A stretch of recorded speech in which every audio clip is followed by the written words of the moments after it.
Certified FBA Friday. You know we in here. How many of y'all is going to go see the Musty Panther movie? How many of y'all want to go see the Dusty Panther movie? How many of y'all going to sit on your couch, pop your popcorn, and watch Deportations instead? If that's what you going to do, then that means you qualified, bona fide, and certified. And this FBA Friday, we in the house. Black Alpha Network.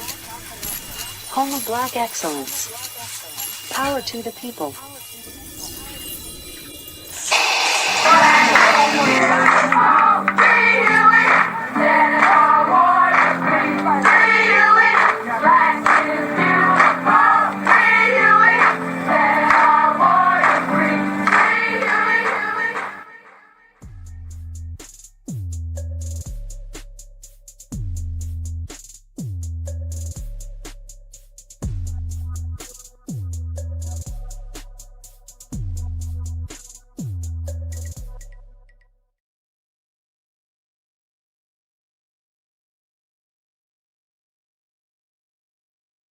I'm just saying, though, fam, they trying to slide in a Dusty Musty Panther, but we don't want nothing to do with that. They trying to give us Mr. I don't have a hairline, we don't want nothing to do with that. But foundational Black Americans, we know where we at. Certified, salute. Y'all know I was coming, fam. Had to take care of a little business. Anybody who was waiting, I heard Roland Martin's on right now. You know what I'm saying? You could go watch Roland Martin for a couple minutes, you know what I'm saying? And enjoy all the babbling, and then come on back to certified time. Because we over here on real time. Shout out to the team. There they go. Let's see who's in the building. Las Vegas, first one on site. I see Florida. Dallas, Texas is in here. You got to stand up if you represent Portland, Oregon. You know I see you. Georgia, Texas, Atlanta. Let's go to work, baby. I see Maryland's in the building. Certified salute to you. The whole DMV. Let's go. FBA all damn day. If you see certified foundational Black Americans, you got to stand up in North Carolina. You got to stand up in Kansas City. You got to stand up in Duval because we standing up all over the world, y'all. Boogie down Bronx in the building. Kansas City's always repping. Mississippi, Harlem, New Jersey, Memphis, right here. And you see Detroit, STL, baby. Let's go to work.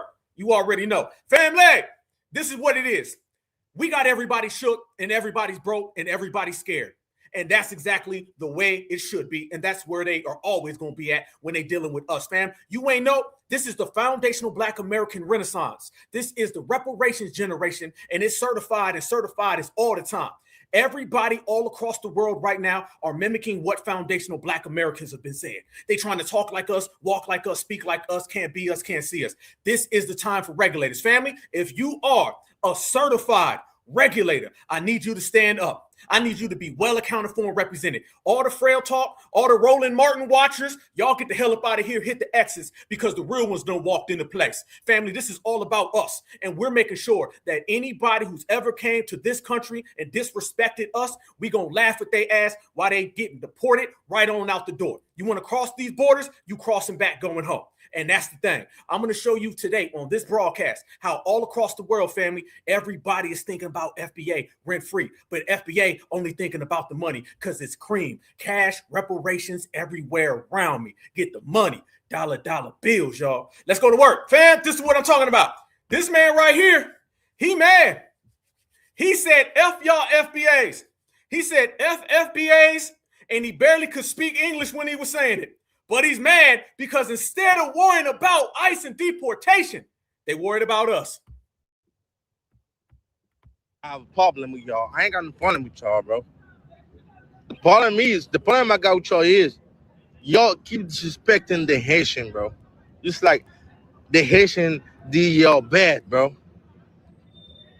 It is like the Haitian did y'all bad, bro. The fuck, bro? Y'all Haitian don't even do nothing to y'all. Y'all the one who treat them Haitian bad, bro. All this calling them Haitian booty scratches, bro. Y'all all this acting bad with the Haitian, bro. What? Why now you telling me for Haitian got a bad experience with you? You want the Haitian come here and talk good about you, bro? Did he say Haitian booty scratchers? Who the hell says that? We don't even say African booty scratchers, fam. Now the Haitians are saying that. What's next? Diaspora booty scratchers? Tether booty scratchers? Oh, man, they just making stuff up. But ICE ain't making it up. When they come and throw them handcuffs on you, when you in the back of that van on that plane, Fam, they just saying anything. You call us Jamaican booty scratchers. You call us west side of the village booty scratchers. No. We call you a tether, Mr. Tether Man. And there's something wrong with your hairline. Y'all bad, bro. It is like the Haitian did y'all bad, bro. What the fuck, bro? Y'all Haitian don't even do nothing to y'all. Y'all the one who treat them Haitian bad, bro. Always calling them Haitian booty scratches, bro. Y'all always acting bad with the Haitian, bro. Why now you telling me if a Haitian got a bad experience with you, you want the Haitian come here and talk good about you, bro? Huh? You respect them Haitian, you don't like them Haitian, and why now you want to them Haitian like you too? What you talking about, bro? No, what are you talking about, bro? Because I can barely understand. If you gonna try to drag foundational Black Americans, you need to go ahead and speak English better. I don't know what you talking about, and it looked like he looking at ICE. Hey, look, fam. He looked away. Somebody said ICE. They said ICE is coming. He said, hold on, wait a minute, FBAs. You didn't say that about me. Wait. I'm sorry, FBA. I didn't mean it. I was just Haitian bullshitting. I was mud pie hunting. Hell no. Look at it, fam. This man trying to make a video. Somebody called ICE, and he dropped all that energy real quick. 100 to 0. To them Haitian like you too? What you talking about, bro? When I use one. No. Tell us what you're looking at, bro. When I use one, you use one to respect me and you want me to look down? The fuck, bro? About when like your master is fucking disrespect you, what you even do? You even do nothing, bro, when your master is disrespecting you. The fuck, bro? And you want them people to just look down when you're talking? What you talking about, man? Who the fuck are you? Get your ass out here, FBAs. Master? Y'all notice he said master like everybody's got a master? Y'all notice that? When your master comes home at approximately 7:15 every day, he's off on Wednesdays and Thursdays. When your master has blonde hair about 2 inches above his shoulders, he getting real descriptives about a master, ain't he? We ain't got no masters. You got a master. It's called a colonizer. The colonizer that got you in cake soap. The colonizer that got you deported. The colonizer that got your ass in a mud hut. See, fam? We certifieds and we march to the beat of our own drum. These are a bunch of master-having tethers who are getting deported right on back home. Listen, for all y'all Haitians and everybody crying about, the Haitians got to lead the country, come here so I can tell y'all up close. It's time for y'all to get the fuck out the country. It's time for y'all to go. It's over. Bye-bye. It was TPS, temporary protected status. It's time for y'all to go. Go home and straighten up your own house.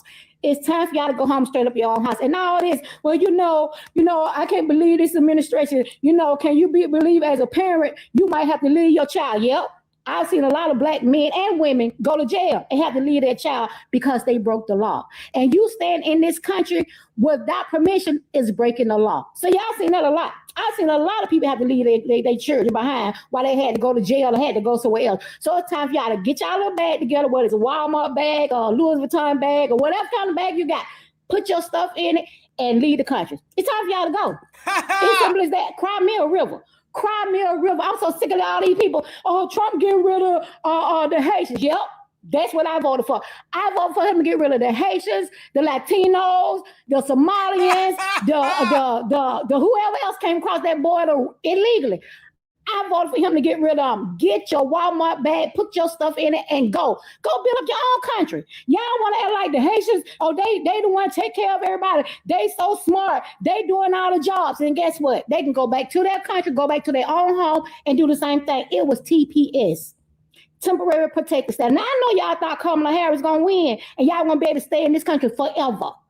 But the people, I told y'all before, Kamala Harris wasn't going to win. I told y'all the American citizens was going to put Trump back into the White House because we were sick of this stuff that was going on. And we put him back in the White House and he's doing what we told him to do. Get y'all the hell out of our home. United States is our home. We want y'all to go. If you're here illegally, if you had TPS, it's time for you to TO go. And it is what it is. Damn! Checkmate. Easy work. Go home. Adios. Peace out. Kick rocks. And we still right here while you hating on us everywhere. Remember that, fam. FBA, we're right here, but they be hating on us everywhere. And that's cool, because your ass gonna be hating on us looking up because we standing on top. That's what's happening. Goodbye. Fam, see, these people are getting deported right now and they're panicking. Foundational Black Americans, the grassroots, the blackout, the boycott, the wealth transfer. It's got everybody panicking. Everybody's upset because we hitting people in them pocketbooks. And they understand foundational Black Americans have officially withdrawn from everything. Fam, let me tell you something. This right now is the regulator time. And regulators are letting it be known that we ain't helping nobody. Fam, if we was going to help Mr. Julio, we would already helped him. We ain't helped him. If we was going to help Mr. Mutombo, we'd already helped him. We ain't helping him. If we was going to help Jackie Chan and Lucy Liu, we would have already been there. What do you see when you look at the television, social media, fam? You see everybody's got problems, but you don't see FBA because FBA is not present. So while everybody's feuding and fighting and sweating and musty, foundational Black Americans is getting to the money. It feel good to be us, family. It feel good because like I said, y'all, we're in the post-minority world, the post-people of color world, the post-African-American world. This is the time frame where it's all about certified foundational Black Americans. We large and in charge. We pay the cost to be the boss, and we sending everybody to the unemployment office, checking them out. That's how we doing it, and it feels damn good because we certified and we said so. And fam, when I tell everybody that that's what's going on in the street, let's go back and rewind time, okay? All these illegals who got problems, this is what it is, y'all. We will never forget the disrespect that people have for us when they come to this country. And they'd rather side with the dominant society after everything we done been through. We're the people who paved the way for these folks, fam. Why are we the foundational Black Americans? Because we paved the damn foundation for these MFers to walk on, and they disrespected us. It'll never be forgotten, the disrespect from foreigners who come to this country, and it'll never be forgotten, the people who opened the door and escorted them right into our community. It's F all of them forever. You want to talk about a 24/7 blackout? I got another 24/7. It's a 24 middle finger for life. That's how it is, fam, to anybody who's ever disrespected foundational Black Americans. Cash out, crash out. Fam, when these people were jumping up for joy and they was talking about how it don't matter now, birthright citizenship, we can stay here in the United States now forever. We can be here because I'm going to drop a kid here. Well, guess what, family? A lot of them anchor children are getting anchor deported. Yep, they ain't playing with them. This week, ICE crossed a new and alarming line in North Carolina. Children are being targeted. Burton Elementary Magnet School students 6-year-old Dennis and 11-year-old Genesis detained and deported with their parents while at an asylum hearing in Charlotte. Ciambra, North Carolina says it happened without due process. We're given very little information. Their phones were taken away, their documents were taken away, and they were basically told to wait in a room. While a family member was waiting outside. When she got a call from a private number saying that she should go home because her family would not be coming out. According to immigration law, federal immigration authorities have broad discretion in detention and removal proceedings. If we do everything according to the law, which is what the federal authorities are telling people to do, we can still get kidnapped in the middle of the day and taken away. So, yep, because it sounds like you didn't do it the way you're supposed to. Fam, what happens on we can stay here and I can have a baby behind a Motel 6 and we's gonna anchors baby our way into America. It don't look like that anchor baby into America game plan is working. You need to change it up, Julio. You need to change it up, Romero.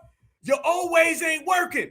It looks like y'all going right on out of this country with the Haitians. All of the illegal fleers, floppers, and jumpers wanted to be a part of the same Fleer family. Well, your Fleer family can get deported. What are people supposed to do? State Senator Sophia Chitlick says she is working with lawmakers to demand transparency from the Department of Homeland Security. I want to be clear that none of this is normal. None of it is acceptable, and we will not stand in silence while children are kidnapped and deported without due process.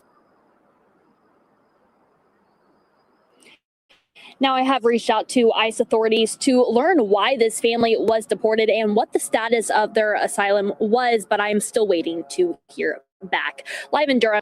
Sounds like ICE said, don't call us, we'll call you. That's exactly what that sounded like. Damn. Carolina, where ICE is deporting elementary school age children without due process. Yes, you heard that right. In Durham County on Monday, 2 children ages 6 and 11 were going with their parents for a meeting because they are a family here legally seeking asylum. During that meeting, they were detained and deported by ICE and are already back in Honduras without due process. If you don't know, if you are here seeking asylum, you are here legally, which means everyone claiming people just aren't following the rules. They were literally on their way to their meeting to ensure that they could do everything right by the book.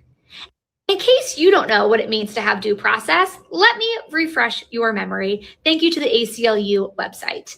It is in the Constitution that the government shall not deprive anyone of life, liberty, or property without due process of law. This legal guarantee takes 2 forms: procedural due process and substantive due process. Procedural due process means that the government is required to follow a set of procedures when it attempts to deprive someone of. Sound like ain't none of that working either. Fam, they going down the list. Well, if according to section 5.2, I can stay an extra weekend. According to section 97, Julio can stay over Cinco de Mayo. Nope. Sound like he done Cinco de Mayo. And he got to get the hell up out of here. People ain't playing with these folks. Haitians, y'all included. Hey guys, so ICE has started their operation in fulfilling what the Supreme Court allowed President Trump to do, and that is to uphold the suspension of the temporary protective statuses for Haitians. You guys, now it's American Black people getting up here and telling other Black people that we're next, that they're gonna target us too and stuff like that. You guys, none of this doesn't have to go down if the Haitians just go ahead and self-deport. They're getting a plane ticket, they're getting money. Easy peasy, just leave. Temporary means temporary. And for Black people that's getting up there and saying, the Haitians not the one that took the African job. I mean, that took American Black Americans' jobs. The Haitians not this, the Haitians not that. It was just temporary. It's time for them to go back, guys. You're not going to fearmonger other Black people. And I'm not trying to be funny, guys, but have you ever worked with Haitians? They stick together at work. They don't try to come and then try to get to know other people. They stick together. Whatever French or whatever language they be speaking, whatever, they stick together. I've never seen that the Haitians as a community would assign Haitians for Trump, Haitians for justice in America, Haitians for this, Haitians for that. I've never seen them put together any type of march to support anything that goes on in the United States. It's time for them to go back. I'm sorry that happened to you guys when that horrible earthquake years ago when President Obama was in office. I'm sorry that happened, but things have happened in America. We have lost people, natural disasters, the one in North Carolina, those little girls that were swept away with the flood. American people have been through heartaches, have been through stuff. Just like other countries, America goes through stuff too. We've been through some stuff, and we had to stay. We were from here. We had to stick it out, rebuild, make our communities better, make America better. We had to go through stuff as American citizens in the United States. We had to move forward. The Haitians, you've been through it. You got a while to stay here. Now go ahead and go back and make it work at home, just like American people did when we go through tragedies in America.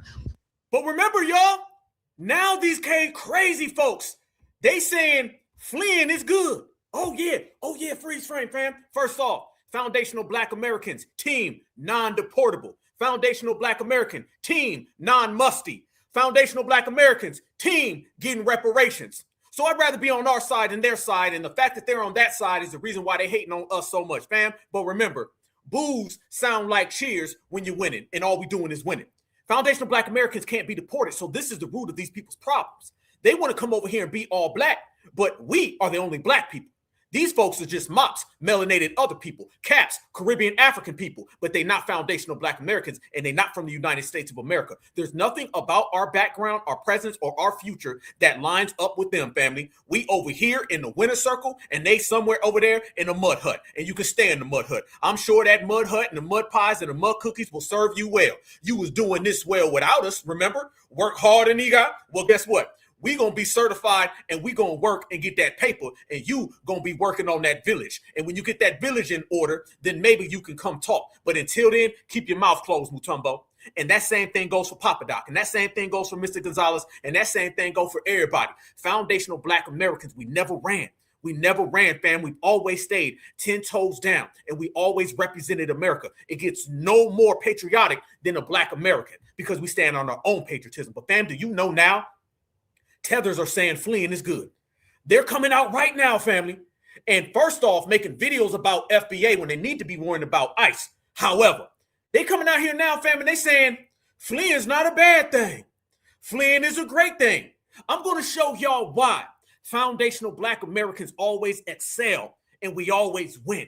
And then I'm going to show y'all why these people are cowards and they always lose. Because if a grown man says that fleeing is a good thing, then that person right there is a fleer baby. And a fleer baby ain't ever done nothing but run. Watch this, family. Fleeing is not a bad thing. And I'm not just saying that because I'm an immigrant myself, but United States would not be United States if folks didn't flee Europe. Let's start there. No matter how long ago it happened, folks wouldn't have had a better chance, even though some felt that, you know, we should have stayed in the South and built up the South. Folks fled. We? What you mean we? Fam, this man is out here promoting fleeing.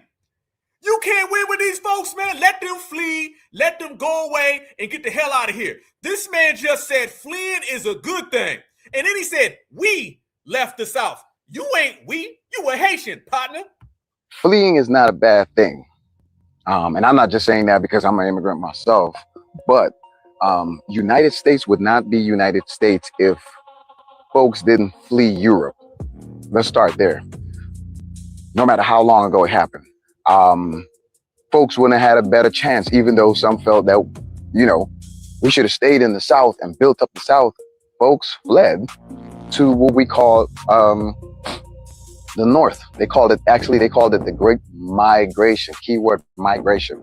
So people got to help me out. When you say the word flee as if it's a bad word, you got to go a little deeper, because no, the hell we don't. Flee.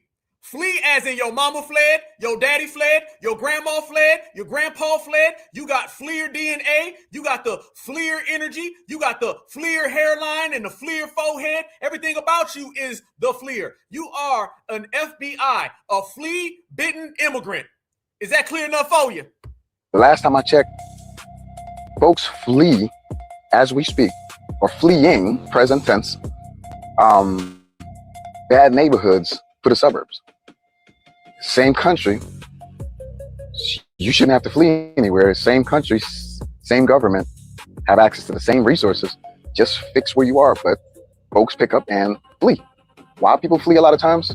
The same reason the first fleers, I'm making up my own word, the first ones that fled and made this a nation, they fled because they got tired of fighting the same war. They were fighting royalty. People that felt that because I am royal blood, I have the right to be over you. You don't have a right to vote. It will never change. I will always be in charge. When I pass, my son will be in charge. Whether you like him or not, he will be in charge. Go watch Game of Thrones and all of those night movies that explain it more in detail. So people flee when they're tired of fighting a losing battle. Robin Hood, when you look at those are not fun stories. Those are facts where somebody, the poor, is fighting the rich and they're not getting anywhere. So in the same way, when you think about it, fleeing is not a bad word, because where we stand, that's how it was founded, with fleers. And the award for the most dusty ass tether of all time goes to this man. Did this guy just sit there and give a whole analogy of fleeing is good? You should all flee. We flee every day, don't we? We all need to flee. Let's flee right now. Y'all see what we talking about? Y'all see what we saying, family? This is why they shook, because they got to go now to the internet, family, and talk about fleer. He said, I'm going to talk about fleeing and how it ain't bad. Let me tell you something. Mr. Mayo is a fleer too. Yes. Y'all notice how he started using them as an example, saying, well, you know, they fled and it's an okay thing. No, it ain't. No, there ain't nothing good in fleeing, family. Okay, let's make this clear. If you flee, you're a coward. You can't separate the two of those. You can't separate the two. In Foundational Black Americans, fam, I'm here to tell everybody this, and we came up with this right here on the Black Alpha Network, fam. There's no such thing as the Great Migration with Foundational Black Americans. It was the Great Expansion. I want everybody to mark that down. We came up with that right here about 2.5 years ago, family. There was no such thing as the Great Migration. because we didn't migrate nowhere. We expanded. Okay. See, a migrant goes places and they drain resources. All right. And they have no agenda or no plan. They need a handout. Foundational Black Americans, we expanded into the North. And then we really created the North as well. The North was created by foundational Black Americans. That's why I always tell folks, fam, we really built this country 4 different times. Indigenous era, yep. And then post-slavery, Reconstruction, yep. And then we also created it when we went to the North in the Industrial Revolution. Yep. And then the economic boom. Yep. That's 4 times foundational Black American fingerprints is on everything. And that's what they despise, y'all. And that's why we don't use the term the Great Migration. Don't ever say that, family, because now you see what they're trying to do. They're trying to say, well, technically, y'all was migrants and y'all had a great migration. You don't migrate if I go across the street for a better job. You don't migrate if you go to places in your own country. We call that moving. All right. See, tellers don't think like that because they're so used to running. Y'all see how he's so ignorant that he confuses running and leaving with just moving across the street. If I go from here to there for a better job, that's called moving in America. All right, Papa Doc. All right, that's called moving. I know y'all still got that damn village mud hut university you went to. I understand y'all be 25 in the 1st grade. I understand all your birthdays are on January 1st. Let me give you some foundational Black American education. Moving and fleeing are not the same. Certifieds and counterfeits are not the same. Foundationals and immigrants are not the same. No matter how many videos you come up with, no matter how many excuses, and no matter how much babbling you do, you can't change that fact. And we're putting it all on the line. This is what we mean, fam. These individuals right now are so desperate, so desperate. Did y'all think, let me tell y'all something. Let me tell y'all, how many of y'all, my brothers and sisters, how many of y'all thought 4 years ago, we'd literally see videos with them talking about fleeing is good? Y'all know why they're making those videos about fleeing is good? We're making them do that. Everything we're making them do, brothers and sisters. See, they just want to come over here and steal from us. Notice this, fam. When tethers are silent, when tethers are quiet, that's usually when they're getting things for free. When tethers are melting down and crashing out, screaming, what did I do wrong? While they're getting deported, that's when they're losing right now. See, fam, they got to go to the internet and make videos talking about fleeing is good. Y'all Black Americans, F y'all. You don't want to come and help us.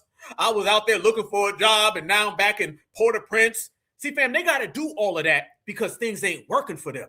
And what's the main thing that's not working for them is really life. Life ain't working for them. But if you want to go further than just life, it's foundational Black Americans. We ain't got nothing for them. That's the reason why we're winning, and that's the reason why they're losing. And family, let me tell you something even further than that. Do you know right now they're going around and they're selling Black American heritage flag chains, emblems? Fam, I'm not lying. I'm not lying, family. And they're calling it the African American emblem. Look at this right here, fam. Look at this right here. These tethers are desperate, dusty, and always musty. Watch this. If you're African American, you need to have this necklace. This is the African American heritage flag. And guys, I've seen so many different flags on necklaces. I've never seen one with the African American heritage flag. And especially it is Black History Month. I think we should have this not only on Black History Month, but throughout the year. I absolutely love this. And the price is phenomenal. And it's stainless steel and it has not tarnished. I've had this for about 6 months now. And I absolutely love it. I'm going to link it for you in the orange card. I hope it is still on sale. And I know that they have free shipping. So right here, orange card. Now, I'm aware that you uploaded this video in February. However, it came across my feed today, so I'm addressing it today.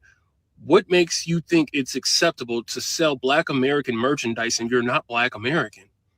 Mind you, you called it an African American flag. That's not the name of the flag. It's literally called the Black American Heritage Flag. Now, I'm one of the nice ones. Well, actually, we're all pretty nice.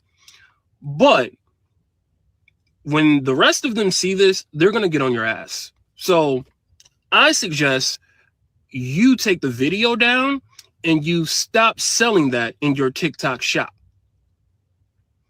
And if you want to sell something, sell your own nation's flag chain. Do that. But I understand why you're not doing it, because Black American culture is more profitable. Black Americans bring in more dollars, and that's why you did it. Family, tell me anytime you've seen them selling the Ghanaian flag. What the hell does the Zimbabwe flag look like? Anytime, fam, tell me when you've ever seen them selling the Haitian flag. Family, somebody tell me now, when have you seen these individuals selling anything from their homeland? Never. They don't sell things in their house, man, because they're homeless. This is what we talking about. You talking about the African American, what?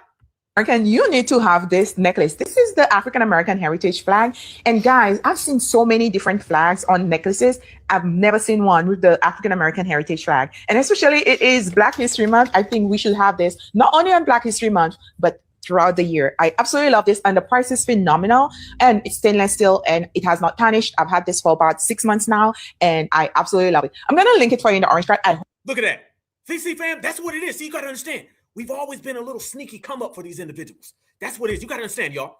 The reason why damn, I'm looking good today. Shout out to Foundational Black American brothers and sisters. You know, this is my birthday weekend, fam. So, you know, I was handling a little business and keeping it real extra certified. So shout out to all my brothers and sisters who be so fresh and so clean.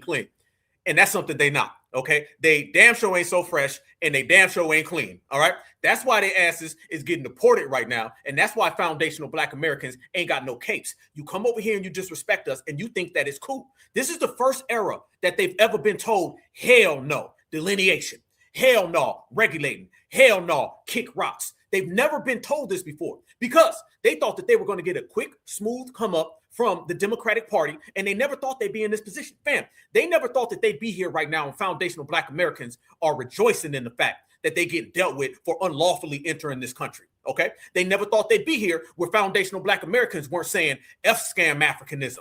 We certified. This is why they got so much of a problem with foundational Black Americans being of the lineage, okay? The reason why everybody wants to generic African us or lost immigrant us is because they can't stand foundational Black Americans being the true, rightful, righteous owners of the United States of America. He who owns America is he who has the power. Remember that, family. And last time I checked, the owner is the architect is the foundation are us, the OGs. And we don't ask for nothing. We don't compromise with nobody. We holding it down. Let me show y'all even further what I'm talking about, y'all. Do you know they're out here still trying to peddle that lie that they built America? You just had that big square jaw lady a couple weeks ago, and she was talking about how Haitians built America.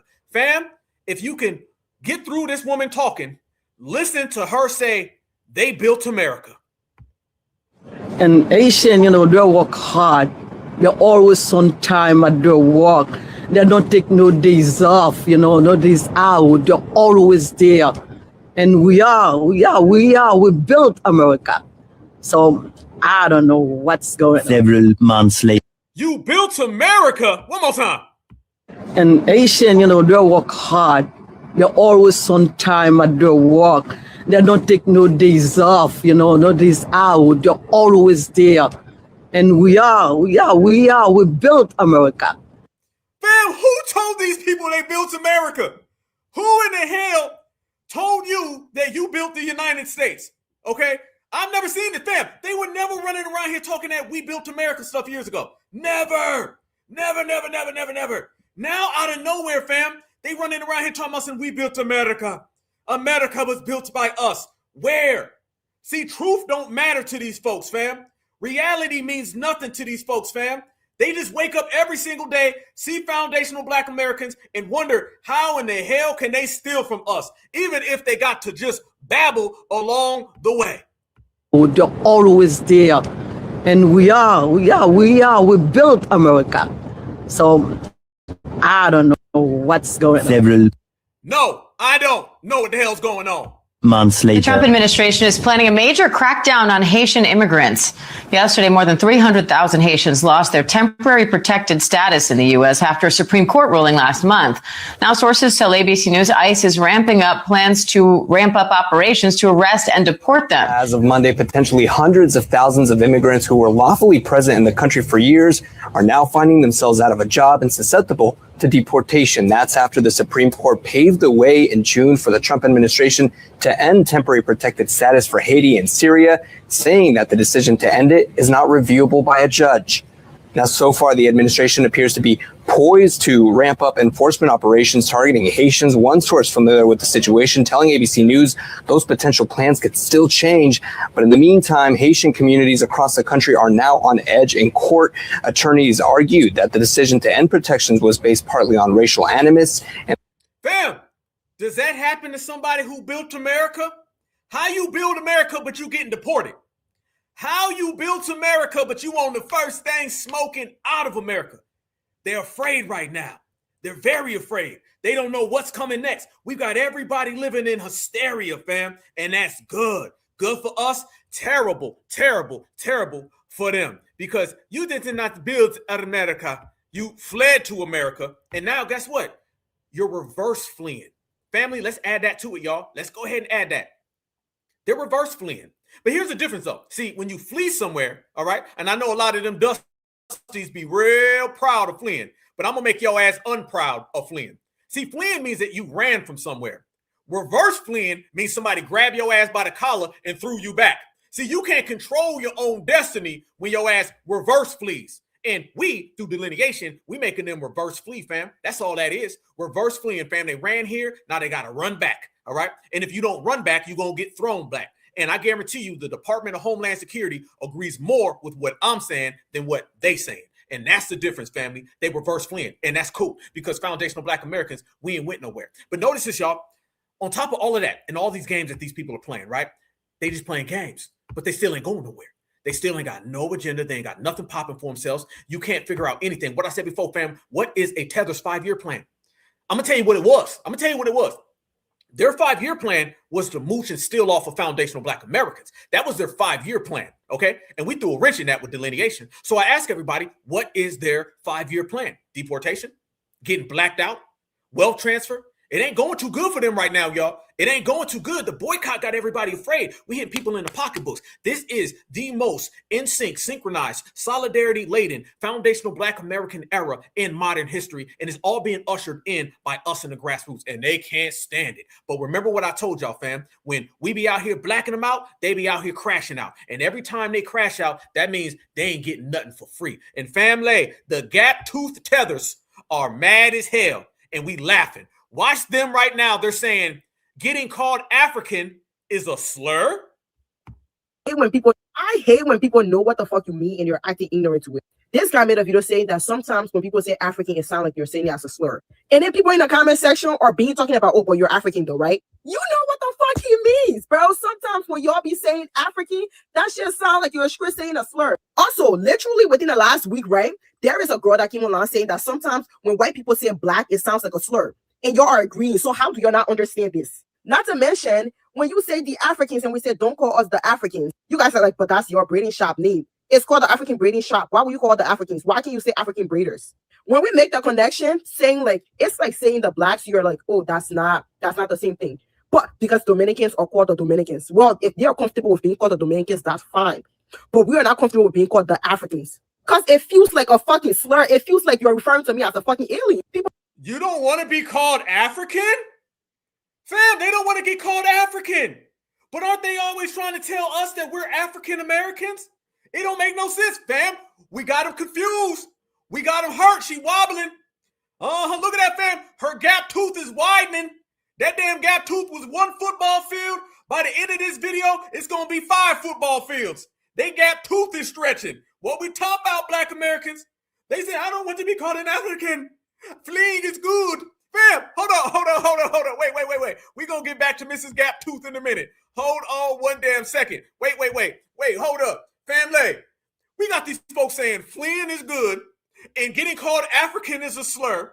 And then you just had the last individual babbling, talking about how foundational Black Americans are so upset and so mean to them. So mean, temper tantrum, fleeing is good, and you don't like getting called your own continent. Family, that right there are tethers in despair. That's the diaspora in despair. They melt down. That's a terrified tether. Fam, we got these people shook. If you noticing, fam, they sweating Joe Love, Fufu coming all out the pores. Y'all already know that the Agro community is out there sweating all types of chicken chow mein. They hurt. Mr. Burrito, his ass can't even stand up without falling. Everywhere you look, people who came here to the United States of America and disrespected the home of foundational Black Americans, your ass is going back home to the point now you don't even want to get called by your homeland. So you don't want to be in your homeland, you want to leave your homeland, and you don't want to get referred to as your homeland. Y'all know why she's really upset? Let me tell y'all why. She's really upset because she feels getting called African is not going to allow her to be called a Black American. That's really what it is, fam. Oh, we done shut all that down. Shut down. You can no longer be from Jamaica, from Haiti, from the Barbados. You can't be from Africa and come over here and say you a Black American. Now the world knows that Black American is foundational Black American, and foundational Black Americans are the only Black folks on the planet Earth. Everybody else just got a little bit of melanin, and they don't like their melanin anyway, fam. You got a little bit of melanin, but you got a hell of a lot of skin bleach. So your ass can stay in the skin bleach community, and you can do backstrokes and cake soap, and foundational Black Americans is going to watch your boat sink. That's the difference between us and them. And family, if you add to it, when these folks can't get called foundational Black American, we check them on that. When they can't get called Black American, we check them on that. When you can't get called American, we check them on that. The only thing left to do, fam, is to start pointing the finger at your fellow African, is to point the finger at the person next to you. Why you think they got so much turmoil? Let me tell you something, fam. I'm going to connect the dots because every time we do, we always right. Remember, fam, foundational Black Americans, we 100 out of 100. Everything we say comes true, and we don't need no crystal ball. All we do, fam, is trust our own too. Our own eyes, our own ears, our own hands, our own feet, and everything in between. Check this out. If you're looking at all the feuding and fighting that's going on in the diaspora, that is a direct result of their asses got to go home and they can't milk foundational Black Americans. The lack of being able to tether on the FBA culture makes these people have diaspora civil wars. You're seeing an increase in tribalism, yep, as if it wasn't already bad enough. You're seeing an increase in feuding and fighting, in corruption. You're seeing an increase of them having temper tantrums and crash outs, and you're seeing an increase of deportations. All of that happens at the same time. It must be because of FBA, because FBA are the only certified regulators. Check this out, fam. Y'all right now, let me know something. Look at your screen, fam. Look at your screen. Japan expands visa-free entry to 74 countries. Haiti is not included. Damn. They don't want you over there neither? So wait a minute, fam.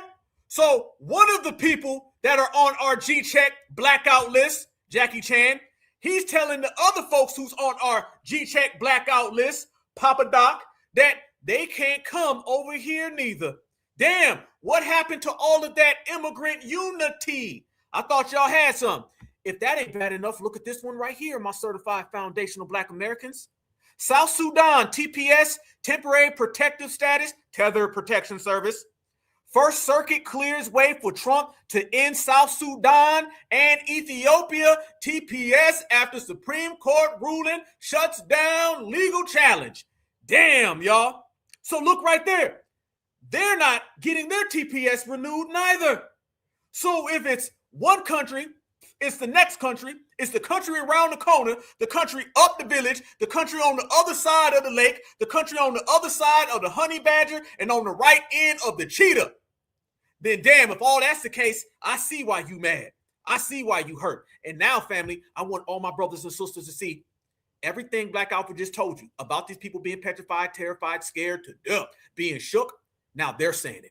Immigrants, tethers, fleers, hoppers, skippers, jumpers are coming out now, and they're saying it is dangerous and it is bad, and they're in a post people of color world. Watch them admit everything that your brother, Black Alpha, just told you. Look at this, family. Here we go. This woman comes out, and she has a message. She says, this is the time for us immigrants to come together. If you are not legally in this country, walk good. We are in radical danger. Listen to me, my people. If you're in the United States right now and you're undocumented or you have a temporary status, even if you have a working permit only, even if you have a temporary green card and you have certain assets and you accumulate certain things, figure a way out. It's hard to say, you can't keep it in your name. You can't do that no more. Yesterday, the president. No, hey, I see you in the chat. I was going to get to this one. Fam, I'm sorry. I got to do this, fam. Y'all know what I'm about to do. Y'all know the alarm I'm about to send. Because, is that Haitian Jason?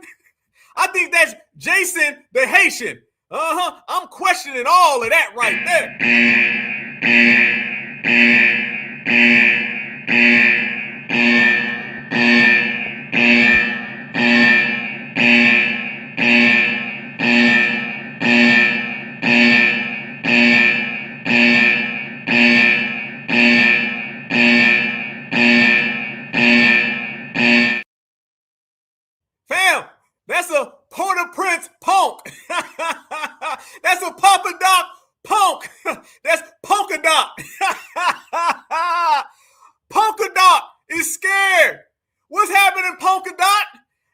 some punk patois?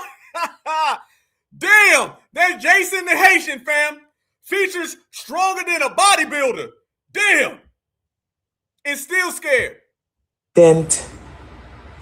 Signed an order for the banks to identify the undocumented immigrants' accounts.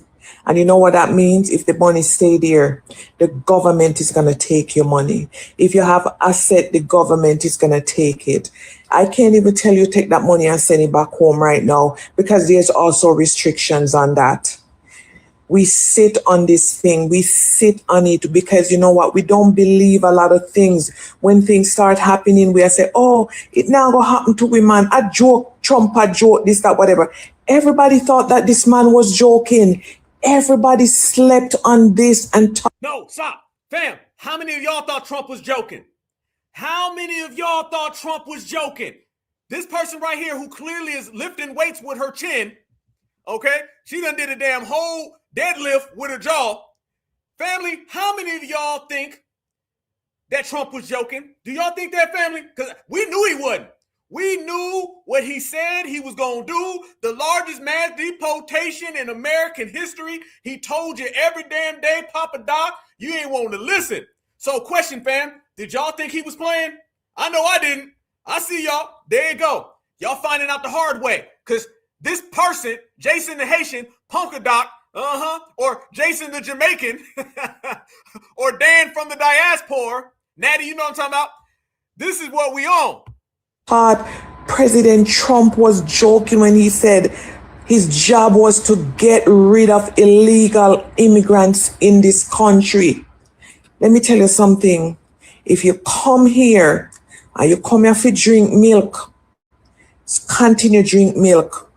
Don't come here count cow. We in a serious time in America. We in a serious time in America. If you're not an American citizen, if you have a legal green card and it's not temporary, we are still targeted, no matter what. Make we just stay put for now. Make we stay put for now. My Caribbean people, my brothers, my sisters, because we all are one. And I want to know, which one are you? Are you the brother or the sister? I don't know. But I'm going to tell you one thing first, fam, brother or sister, gone. So they're admitting right now that things are bad for them, and they're admitting right now that it ain't going to get no better. It ain't going to get no better. See, they thought he was playing. See, fam, let's go there. Fam, can we go there? Okay, we in here, fam. All right, certified salute, fam. This is my birthday weekend. If any Leos is in the house, certified salute to you. If you got a Leo family member, certified salute to them. And shout out to everybody, fam. This is really them now realizing Kamala ain't walking through that damn door. No, Kamala's not showing up. And when Kamala did show up, Black Alpha, I sent her ass back to the collard greens in the bathtub. You won't be seeing her. And if you want to talk about Joe Biden, well, he's in the nursing home. You won't be seeing him. So notice, fam, they talking real different than they spoke to foundational Black Americans just a few years ago. Just as somebody said, she the brother and the sister. Damn, that's funny. But if you notice, fam, the energy shift is here. They changed it up now. They can no longer try to proclaim that they don't know what's happening. They done got hit with reality. Fantasy was cool for a little bit.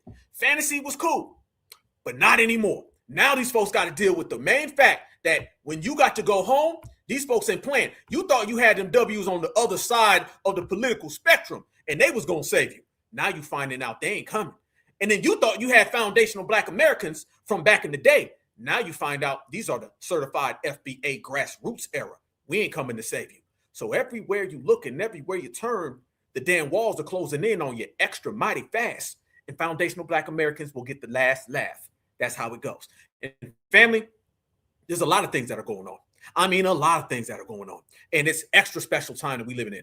Fam, everybody is trying to delineate in their own little way because foundational Black Americans made it poppin'. Remember this, y'all. It was certified foundational Black Americans who told everybody, we're going to focus on lineage. Remember that, fam. What's race got to do with this? What's race got to do with it? See, when you start talking race, then everybody can come on in, they can pull on in. We understand when to use that, but bigger than that, family, we talking lineage, we talking heritage, we talking culture. Let me say this, fam. You can weasel your way into Blackness. You can weasel your way into race. You can't weasel your way into lineage. Lineage is airtight. It's locked down. Nationality belongs to us. So now that you looking, fam, and you seeing the time foundational Black Americans are on with our extra energy, man, they can't do nothing. Because why, fam? I told y'all, we are completely 100%, fam, qualified, bona fide, certified, and can't nobody see us. A lot of people want to be us, fam, but remember, they cannot see us at all. That's the difference between FBA and everybody else. And let me tell y'all, the certified energy out there in the streets, fam, is real different, and it's hitting real different. And it don't sound like the African Americans. It sounds more like this. Make this clear. Foundation Black Americans, we are brothers and sisters. We are one tribe. That's it. That's all. Everybody came from the South. We're one tribe. Caribbeans, Africans, we ain't You ain't my brother. We ain't friends. We ain't family. We ain't distant cousin. We ain't So stop trying to, let's make this clear. Foundation Black Americans, we are brothers and sisters. We are one tribe. Damn! One more time. That's it. That's all. Everybody came from the South. We're one tribe. Caribbeans, Africans, we ain't You ain't my brother. We ain't friends. We ain't family. We ain't distant cousin. We ain't So stop trying to put that on us. All that. We ain't nothing. Period. We ain't got no friends. Ain't none of y'all are friends. Nothing. You are. Always remember that. Everybody. I don't give a fuck if you Latino. I don't give a fuck if you Caucasian. I don't give a fuck if you Asian, African, whatever the fuck you is. East Africans, South Africans, Middle Easterns. All y'all are. Y'all ain't to us. Black people need to say that loud. Everybody, delineation, stick to your own. You live long, you stay strong. Too black, too strong. The rest, FBA. Yeah, that's what we talking. The rest, FBA. I'm out. Hey, make this clear. Crystal clear. Family, let me ask y'all. Shout out to that brother right there, family. Shout out to the West Coast, by the way, too. Let me ask y'all. Family, can you remix that? Can anything that brother said right there be remixed into All Lives Matter? Can anything that brother said right there be remixed into Black and Brown Coalition, people of color, minority? Can anything he said be twisted or tangled? Or was that so to the point, so exclusive, so regulating that it's clear that everybody has to accept it for what he said? And I see y'all answers. Straight to the point, straight with your chest, fam. That's the energy that we moving with, and that's why we moving everybody out the way. Black Americans are not to be remixed. It's unremixable. Foundational Black Americans are not to be tangled and twisted. You can't twist us up. And foundational Black Americans are not to be beep with. And anybody got a problem with it, you're going to see FBA, and I guarantee FBA will always win your campaign. You get elected. Let me show y'all even further, fam, what I'm talking about and why we're so great and everybody's watching us, because it's all eyes on FBA. Family, there's a lot of things going on in the world today, and eyes are everywhere. And more you look, the more you see. These people out here, and they are really having a hard, difficult time. Times that we're not having. We're feeling real good out here, fam. I mean, we're luxurious. Foundational Black Americans, we steppers, certified steppers. But do y'all see what's going on right now in Spain? How many of y'all see what's going on in Spain? Did FBA not call that? See, fam, what's going on in Spain right now is exactly what they were trying to dump onto foundational Black Americans. Remember, y'all, out of the sanctuary cities in the United States of America, they are in places that occupy 80% of foundational Black American communities and populations. So when you see Spain, fam, they're literally being invaded. Now, y'all remember when we were saying that these people be jumping borders, these people be fleeing, these people will do anything and they'll take, and everybody was saying Weezy was being mean. Well, family, the more you looking right now, they over in Spain, fam, jumping over the borders, breaking into stores. They was swimming across the damn Mediterranean, fam.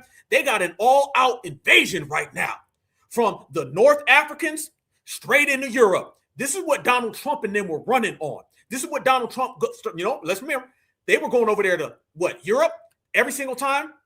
J.D. Vance showed up over there. And J.D. Vance straight up was like, yo, y'all got to get this stuff in order. If not, things are going to go bad. Let me show y'all how things are going. And let me show y'all why we were right. Watch this. Rapidly escalating emergency overseas.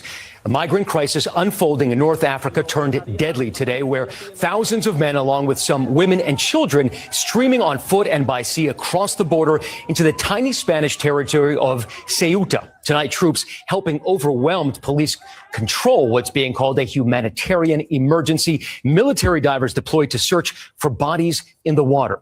This is the area we're talking about, the closest point between Europe and Africa. The path to this part of Spain is a short one for migrants from Morocco, hoping to eventually reach the rest of Europe. Rapidly escalating emergency overseas. A migrant. Damn! Uh-oh! It ain't looking too good, family. It ain't looking too good for them damn fleers. What we talking about? What are we talking about, fam? That's what FBA's been talking about the whole damn time. It just doesn't sit right with me, this whole 50,000 people showing up in Spain. And maybe you have some opinions of your own, and let's talk about them, because how do 50,000 people just show up somewhere? Like, is there, if you were at the train station, wouldn't somebody be like, holy fuck, there's 50,000 people here that we weren't expecting? Or how about the bus station? Hey, there's 50,000 people wanting to get on a 72 passenger truck. Like, I don't understand like how this even works. There was no checkpoints. There's no police that saw them. There was no, what, they just showed up on the fucking shores like military men without weapons, but enough mass to loot and riot and set things ablaze. Well, when you don't have weapons, you use the environment as your weapon. Anybody from the third world will tell you that. And the important thing is that how did they go undetected until the last minute? Like, with all of the security apparatus, with all the satellites, with all the surveillance and cameras and drones and a flock and a bunch of cock, I think, because they scare us saying that the apparatus is available and ooh, they're watching, but nobody's fucking watching. Oh, buddy. Oh, we got to chop it up on this, family. Oh, we got to break this one all the way down. Let's go there and let's talk about it, what it's really hitting for, fam. I'm going to be real. I need y'all opinions on this one. Y'all see that right there? Oh, that's a full-fledged invasion, fam. A full-fledged invasion, and everybody knows it, right? But let's take it a step further, fam. I think that was all by design. I think it was all by design, family. The guy made a point. So you mean to tell me just 50,000 people just show up? Imagine if you went to McDonald's and there's 50,000 people. Ain't somebody going to say, holy shit, there's 50,000 people here. What if your ass walks down the street and you go to Walmart and there's 50,000 people? Ain't you going to see it? How you ain't see 50,000 people, y'all? How you ain't seen 50,000 folk? Family, what that was, y'all, that was those liberal, democratic European governments that support mass migration. Okay, these were the same people that were in bed with the Joe Biden and Kamala Harris administration. Okay, I think what they were doing, fam, is they're making so many laws to crack down on mass immigration and invasion that they just said, let's go around the laws and let's just let everybody break in. And if we send so many people in, eventually somebody's going to have to come and make some concessions and we're going to have to talk it out. This was them basically saying we cannot stop people politically, and the will of the people of the planet are against mass migration. Remember this, fam, when you seen the numbers from the last election with Donald Trump and Kamala Harris, and the mass overwhelming majority of people said that they were for deportations and the end of mass immigration, that's not just an American thing. That's a world thing. In Europe, they were willing to leave the European Union because they were tired of people coming in and fleeing over there. When foundational Black Americans start talking about tethers, I'm going to tell y'all how innovative we were, okay? I'm going to bring it all back home, fam, because home is the only place that matters right here. And we've been right here on the Black Alpha Network for the last 3-4 years, and we've been breaking it down. And tell me right now, everything we said was golden. Yes, it was. Fam, when we said tether, that was a very innovative term. We start talking about FLIR. That's very innovative. Nobody else was talking about this mass influx of people who just jump borders, okay? Or the W's behind the scenes, like the Joe Biden administration that wants people to do that. And just free flowing, you can go anywhere, no passports, no nothing. Nobody was talking about that other than us.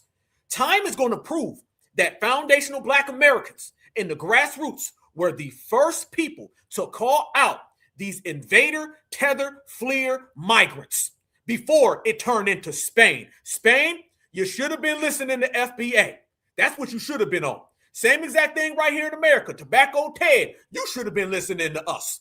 See, fam, when Donald Trump comes out, he starts talking about foundational Black America and all of the great things that we accomplished. They be listening, man. When Megyn Kelly comes out here, she be listening, man. When Stephen Miller talks, they be listening. That means the whole world was listening. And now they see exactly what we're talking about. Let me show y'all furthermore what we mean. This was all, in my personal opinion, fam, I think this was all a ploy. And now you're starting to see the people over there, they about to fight. Watch this. Migrants in Spain are about to FAFO. The locals are coming out.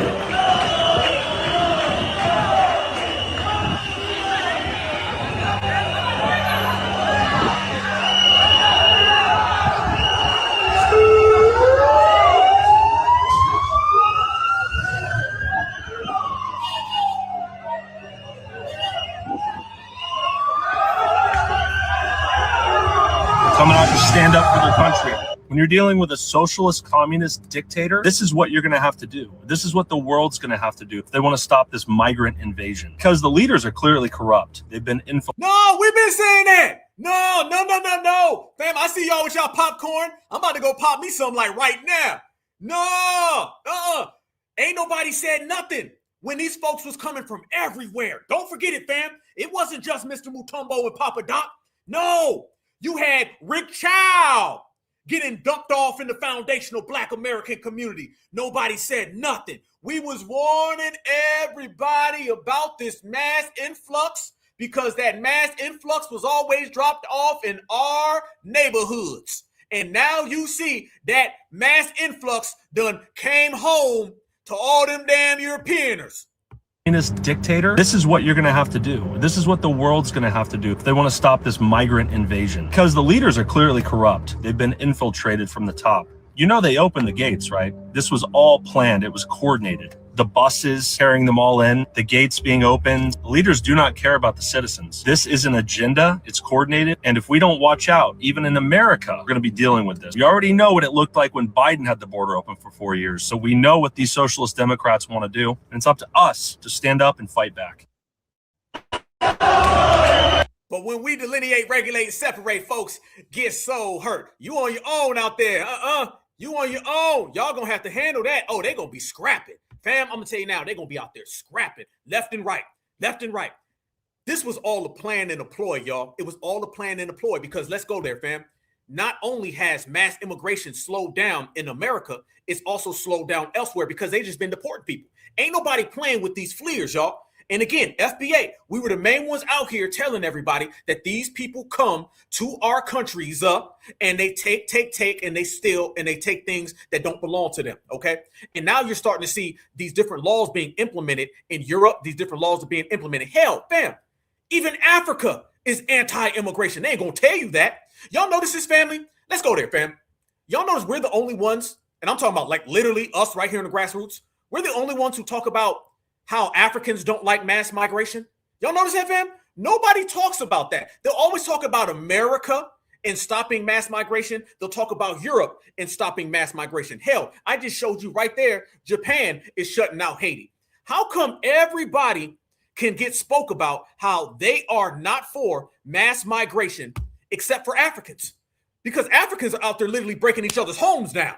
They got the most anti-immigration plans. As a matter of fact, so does Mexico. Think about it, fam. Africa and Mexico, okay? These are the two biggest hubs for mass immigration, and neither one of those countries support immigration into their homeland. But they love exporting people out of their homeland, and particularly in America, and particularly Black American communities. But nobody says nothing about that, right? Well, if you're noticing now with Donald Trump and with what's going on in Europe, they're making laws now to stop these people. So since they're making laws to stop these people, I believe the folks who had billions invested. You got to remember, y'all, there were billions of dollars invested in the Biden Express, all right? When folks can just show up here. Fam, how do you got people who show up at the border literally from all four corners of the planet Earth, and none of them can speak English, but the only word they can say is where they're going? And they got these EBT cards with thousands of dollars on it and destinations. Who's providing the transportation? We out here talking about gas prices. Fam, how much damn gas does it take for somebody to pull up at the Mexican border and say, I'm going to Portland, Oregon. I'm going to Chicago. I'm going to Cincinnati. How? We've exposed that right here. That's $1 billion apparatus, fam. Who's giving these folks room and board, gas? Who's giving these folks the basic essentials other than they're getting paid? Fam, it was way deeper than just Joe Biden. See, Joe Biden, they always want you to focus on the southern border, because if you focus on the southern border, you would take your eyes off of this mass immigration. Fam, it wasn't folks who got here from Africa or from India. How the hell did they show up at the Mexican border, family? Your ass didn't walk across that water. Somebody flew you there, didn't you? Fam, this was a straight up invasion. And now the same exact thing is going on over there, and it's happening right now as we speak in Europe. And I believe that a lot of their liberals just opened the door and said, come on in. Don't be surprised, fam, if they try to pull that stuff over here in America. Don't be surprised, fam. Do not be surprised. I think that all those liberals who lost billions of dollars with mass migration in Europe, they said if we just pop the doors open, we let these people come on in, we can go around the law. We can go around the law. Let's just have all these people show up. Fam, how do you coordinate that? How do you coordinate? You really think that just 50, 60,000 people just all showed up at the border over there at one moment, or it was coordinated? That looks just how 50, 60,000, 50, 60 million people was at our southern border, all coordinated. So it looks very clear. And family, let me show y'all. Donald Trump came out today and he basically said what foundational Black Americans have been saying. He said, this looks just like a situation that would have happened had a certain person been elected. Let me show y'all this first, and then we'll get to it. Chaos at the border of Spain's North African enclave in Morocco. This is a city called Ceuta. You're watching as thousands of migrants break through the fence and completely overwhelm the border police. Their video showing huge groups of people, mostly young military-age guys, cramming into inflatable tubes or arriving on shore another way, some of them wading in the water as they break through the gates to get to the other side. Sandra, this is reminiscent of kind of what we saw during the open border during the Biden administration through 2021, 2024, kind of similar to what we saw in Del Rio back in 2021. The socialist agenda, their platform literally says they want to abolish borders, abolish immigration enforcement, have complete freedom of movement. This is what it looks like in another country if they get what they want. Notice there is no resistance from the government whatsoever. These people are coming in without any obstruction. And if people don't know, Spain has a very left-wing government. Earlier this year, they did a big amnesty program for over 1 million illegal immigrants living in the country. They had 1.3 million illegal immigrants apply for that amnesty program between April and June. So that's what we call a pull factor, Sandra. They're looking for something like that. They know if they can just get their foot in the country, maybe someday that left-wing government will do another amnesty program. And you were just reading some of the wires. The locals want an emergency declaration. It sounds like the ministry's saying no, and they will not deploy military. Fam, that's exactly what we just said, y'all. They said, hey, F the law. If we can just get there, they're going to be forced to have to deal with us. That's what it is, fam. They're trying to force people to accept them. Hallelujah! Viva Rico! Viva Spania!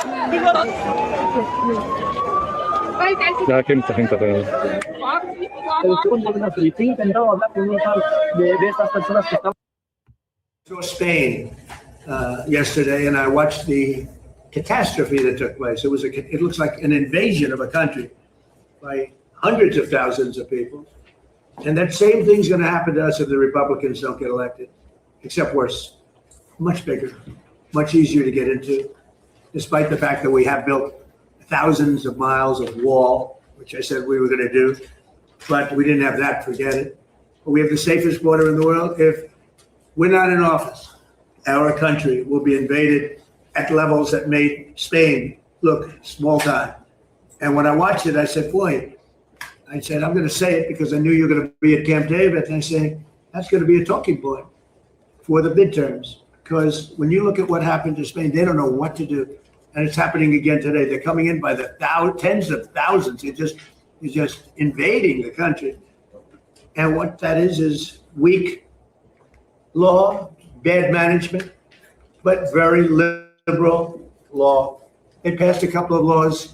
And people read, people are smart. They read from other countries and they swam that 3-mile swim or however they got in, but nobody's seen anything like it. That will look good compared to what's going to happen to the United States. Fam, now let me connect those dots again for you. That's good. I'm glad. I'm going to tell you why we glad, fam. Oh, no. I'm going to tell you right now. I'm going to tell you why it's good. I'm going to tell you. That's not a foundational Black American problem, but it's an asset to foundational Black Americans. And I'm going to tell you why. You see, the Donald Trump administration and Republicans are already running on that. See, fam, they're going to start putting up big-ass posters and big-ass billboards, and it's going to show Spain, and they're going to say exactly what Donald Trump just said right there. They're going to say, if you don't vote Republican, that's what the Democrats want. And that's only going to further make folks say they ain't voting for the Democrats. Now, I don't give a damn if you vote for the Democrats or Republicans or whatever, because we vote couch. So do what the hell you please. But let me tell you what, foundational Black Americans, we ain't with no damn mass immigration. I don't give a damn who's doing it. So that really goes back and forth, fam. It shows y'all. That's going to put the Democrats in a position now to where they're going to keep pointing at that right there, fam. They got their whole midterm thing now. Look at them. Donald Trump's fam. That just happened. Donald Trump's already talking about it. Donald Trump's already utilizing that now for his midterm campaign. He's already using that, saying this is what happens if you get Democrats in office. And that's exactly what we were talking about. It's the same damn thing, fam. It all go back to FBA. Doesn't it? Doesn't everything revolve, fam, around us? I know folks be upset. They don't like that because we certified and we are of the lineage, heritage, and culture that built this MFA. But family, everything truly is what we say. And then we watch it all play out. All play out. So that right there, fam, is the America that the Democrats want. Hell yeah. That right there is the America that they've been pushing for. And do you know now, family, they're coming out right here in America and they're doing a sympathy for an immigrant. That's the new thing, fam. Sympathy for an immigrant. They're telling us foundational Black Americans that we got to fight like hell for the Haitians. Yeah. See, fam, what it is that they can't stop the law from deporting these people. So they're trying to get foundational Black Americans to do it. And we keep saying no, no, and hell no. Family, let me show y'all what I'm talking about. They really want foundational Black Americans to help them. And it just ain't happening. TPS ends for the Haitian community at the end of this week, so now is the time to fight like hell for them. TPS has expired for 10 countries already this year, and there's set to be 4 more: Lebanon, El Salvador, Sudan, and Ukraine. So we're going to have to keep advocating in this way. So to get you caught up, on June 25th of this year, the Supreme Court ruled that Trump administration can end TPS for Haiti and Syria. And with that, the temporary protective status will end for these communities July 27th. And there's plenty of evidence that already shows why the Haitian community should still be protected under this particular status.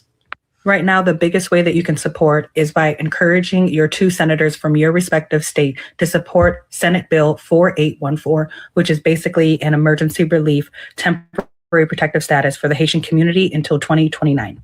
2029? You ain't gonna get 2 seconds of my time. How about that one? How'd that work out for you? It didn't.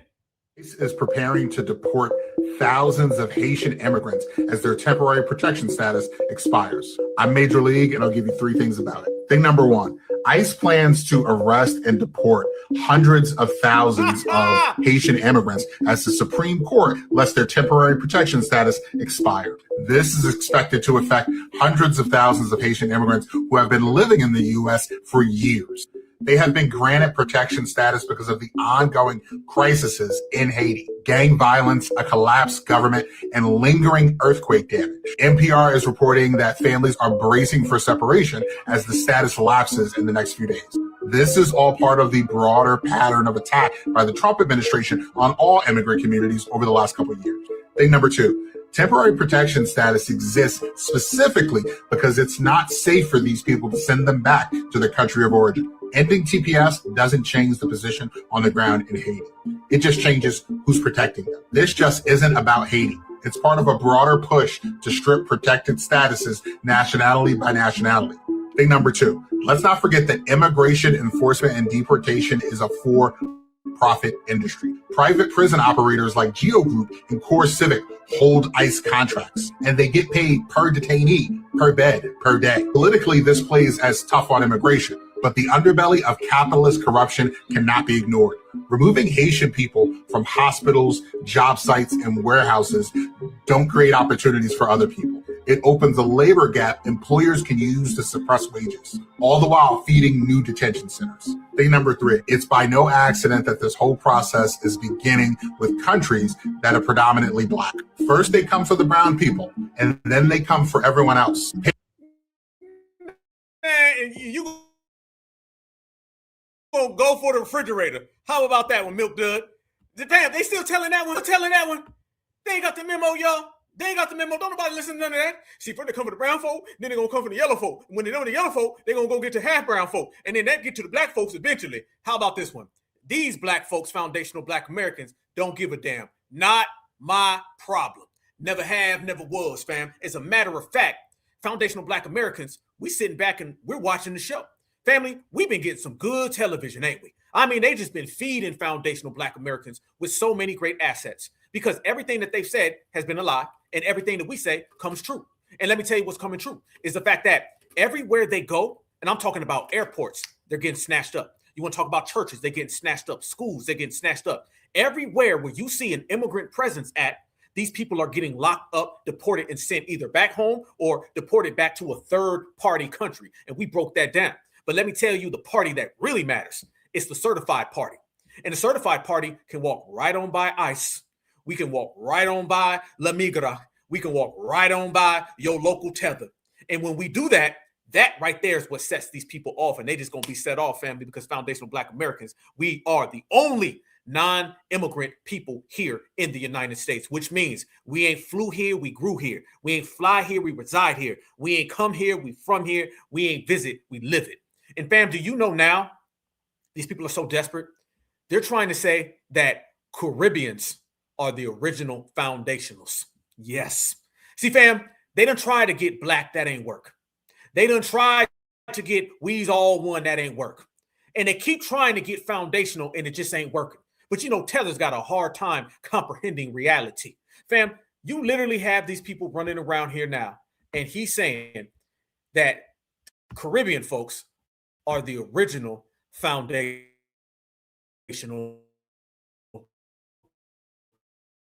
black Americans. I'm ain't foundational to home. You want to run around here and talk like you're foundational to my homeland. All right. That's the difference between us and them, fam. They still running. Watch this. Let's get this straight. The Caribbeans, the Jamaicans, the Haitians, the people from Barbados, Trinidad, all those people, foundational black Americans in the South. What? Hell no. In America, before a lot of foundational black Americans. In fact, the Caribbeans are the first foundational black Americans in the South. The slaves that came and populated the New England area in Virginia, they was from Africa. The ones that came to the South, they was Caribbean at that time. They had been in slavery for almost 200 years at that time. Do y'all not know this? Yes, so Caribbeans are FBA technically. Also, let's get this straight. Caribbeans are FBA technically. No. They are technically tethers. How about that one? And what you're doing right there is the class of a tether. Look right there, fam. Y'all see that tether talk? Y'all see that tether talk right there, y'all? That is exactly what we mean when we say a dusty, rusty, always musty tether. They are right now trying to literally say, well, technically, you can't be technically a part of anything. But I'm going to tell you, I can technically call ICE, and you can technically get the hell out my country. And we can do that technically any time of day, since you want to get technical. There ain't no foundational black Americans that are non-foundational black Americans. They don't work that way. Either you FBA by birth or you're not FBA. And you wouldn't pull that with anybody else, so you damn sure ain't gonna pull that with us. This is what they trying to do, fam. They literally trying to say, well, technically with this, and you just keep on crashing out. Keep on crashing out. Fam, they saying this is why they getting deported. This is what I'm talking about, fam. They getting deported right now, still worried about FBA. Still trying to find ways in. Fam, I just want you to look at the brass tacks of the situation. You getting deported, you getting snatched up. You had the Jason Haitian earlier today talking. Okay, Diaspora Dan was talking earlier today. You had Punka Doc was talking today. And basically saying that they're petrified, terrified, and you're still worrying about FBA. We got to be the greatest. All these people do is confirm our greatness, man. That's all it is. FBA just keeps going out, showing out, handling business, and look at them. Think about it, y'all. Deportation, and we still rent-free, okay? Homeland in ruins, we still rent-free. Ain't got nothing to eat tonight, nothing to drink tonight. We still living in your mind rent-free. And it's going to stay that way. And this is what I'm talking about. Black Americans told y'all to get your act together. Foundational Black Americans put it all on the table for you. You ain't want to listen, so now you got to deal with it. I'm telling you, see what it is. He like, man, I can't even, I don't want no smoke with them FBAs and Black Americans. I can't deport them. What I look like going after them in that sense? He's definitely not going to stop white tea from doing the things they're doing to Black Americans. He's not, because y'all know where he stand on. He ain't for us. I'm not going to sit and pretend like that. But what I will say, y'all immigrants and continental Africans and Caribbeans and all that stuff, y'all gave this man an opportunity to do this to y'all. Y'all don't understand the term temporary. I mean, so don't get mad at FBA. Don't get mad at us. Don't get upset. You need to get down where you're mad at. The person that you should be mad at and the people you should be mad at is your country for not, preparing you and say, hey, don't worry about it, come back. Donald Trump and ICE and Lotus and the people that just passed it, those are the people you need to be upset at, not FBAs. I want to see y'all, I want to see that energy that y'all have for us in Trump's office. I want to hear y'all petitioning, going out there with this energy outside. No, remember, fam, they was crying. They ain't got no energy, fam. Have y'all yet to see a video? Tell me, you seen them talk about Megyn Kelly? You seen them talk about JD Vance? Still no smoke. Still no smoke. So it's all good. Where's the outside energy? Y'all inside with y'all energy. Y'all will not go outside. Y'all talk all this stuff about power and y'all doing all this. Where is the outside energy towards Donald Trump and ICE and the stuff that they're doing? Y'all having Black Americans step up for y'all and fight when that's not our battle, y'all. If you're a Black American and you feel like you need to protect a group from ICE and you're dealing with what you're dealing with, you need protection from the police, these white people. You need protection. They're not going to protect you. So why would you go out there and fight for these people and they're not going to protect you? But anyway, don't be mad at FBAs. Y'all need to be mad at yourself, your country, and Donald Trump. And, don't get mad at FBAs. But you can't be mad at mommy and dad. Can we go there, fam? Let's go there, certifies. What it really is that Haitians, Jamaicans, Mexicans, whoever ends, you ain't going to be mad at mom and dad. That's really what it is. And see, we're the ones real enough to say it. See, don't nobody really want to say it, but I'm going to say it. All of these immigrants come here to the United States of America so they can get proximity to who they feel is their mommy and daddy. All right? W's. They want to get next to the nearest Miracle Whip jar they can find.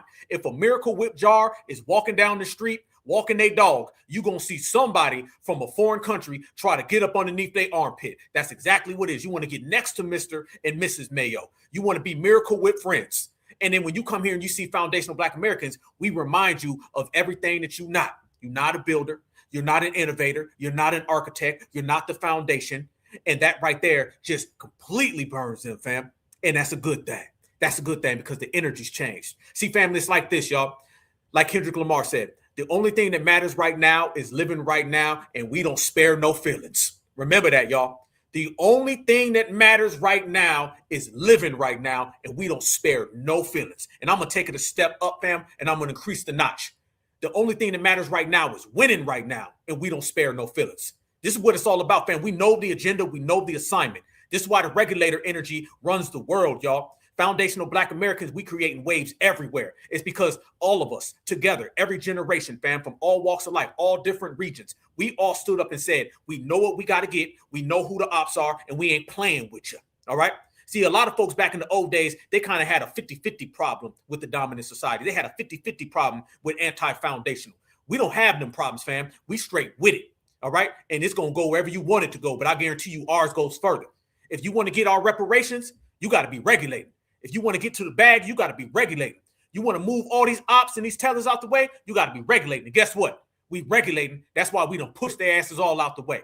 And FBA right here, front and center. Let me show y'all what I'm talking about even furthermore, y'all. We got these people running around here who've been pretending to be foundational Black Americans, but they've been getting G-checked. And they want to keep opening their mouth about reparations, family. They want to keep opening their mouth about reparations. Y'all watch Westmore right here. And y'all watch him bring up reparations. And this is why there's a certified regulator tour. And this is why the regulator tour ain't stopped. Oh, you ain't know? You better ask somebody. The regulator tour is in full swing, family, and we pulling up. Watch this. We've now allocated over $850 million going towards Black-owned businesses alone in the state of Maryland. In addition to those, though, that we know are set up to help address the racial wealth gap, is one of the actions that you're willing to take direct payments to those who have been impacted by the legacy of enslavement and its aftermath here? Well, and I'm glad you said it because my focus is what are we doing to create wealth, right? The ability to own more than you owe, the ability to pass something off to your children besides debt.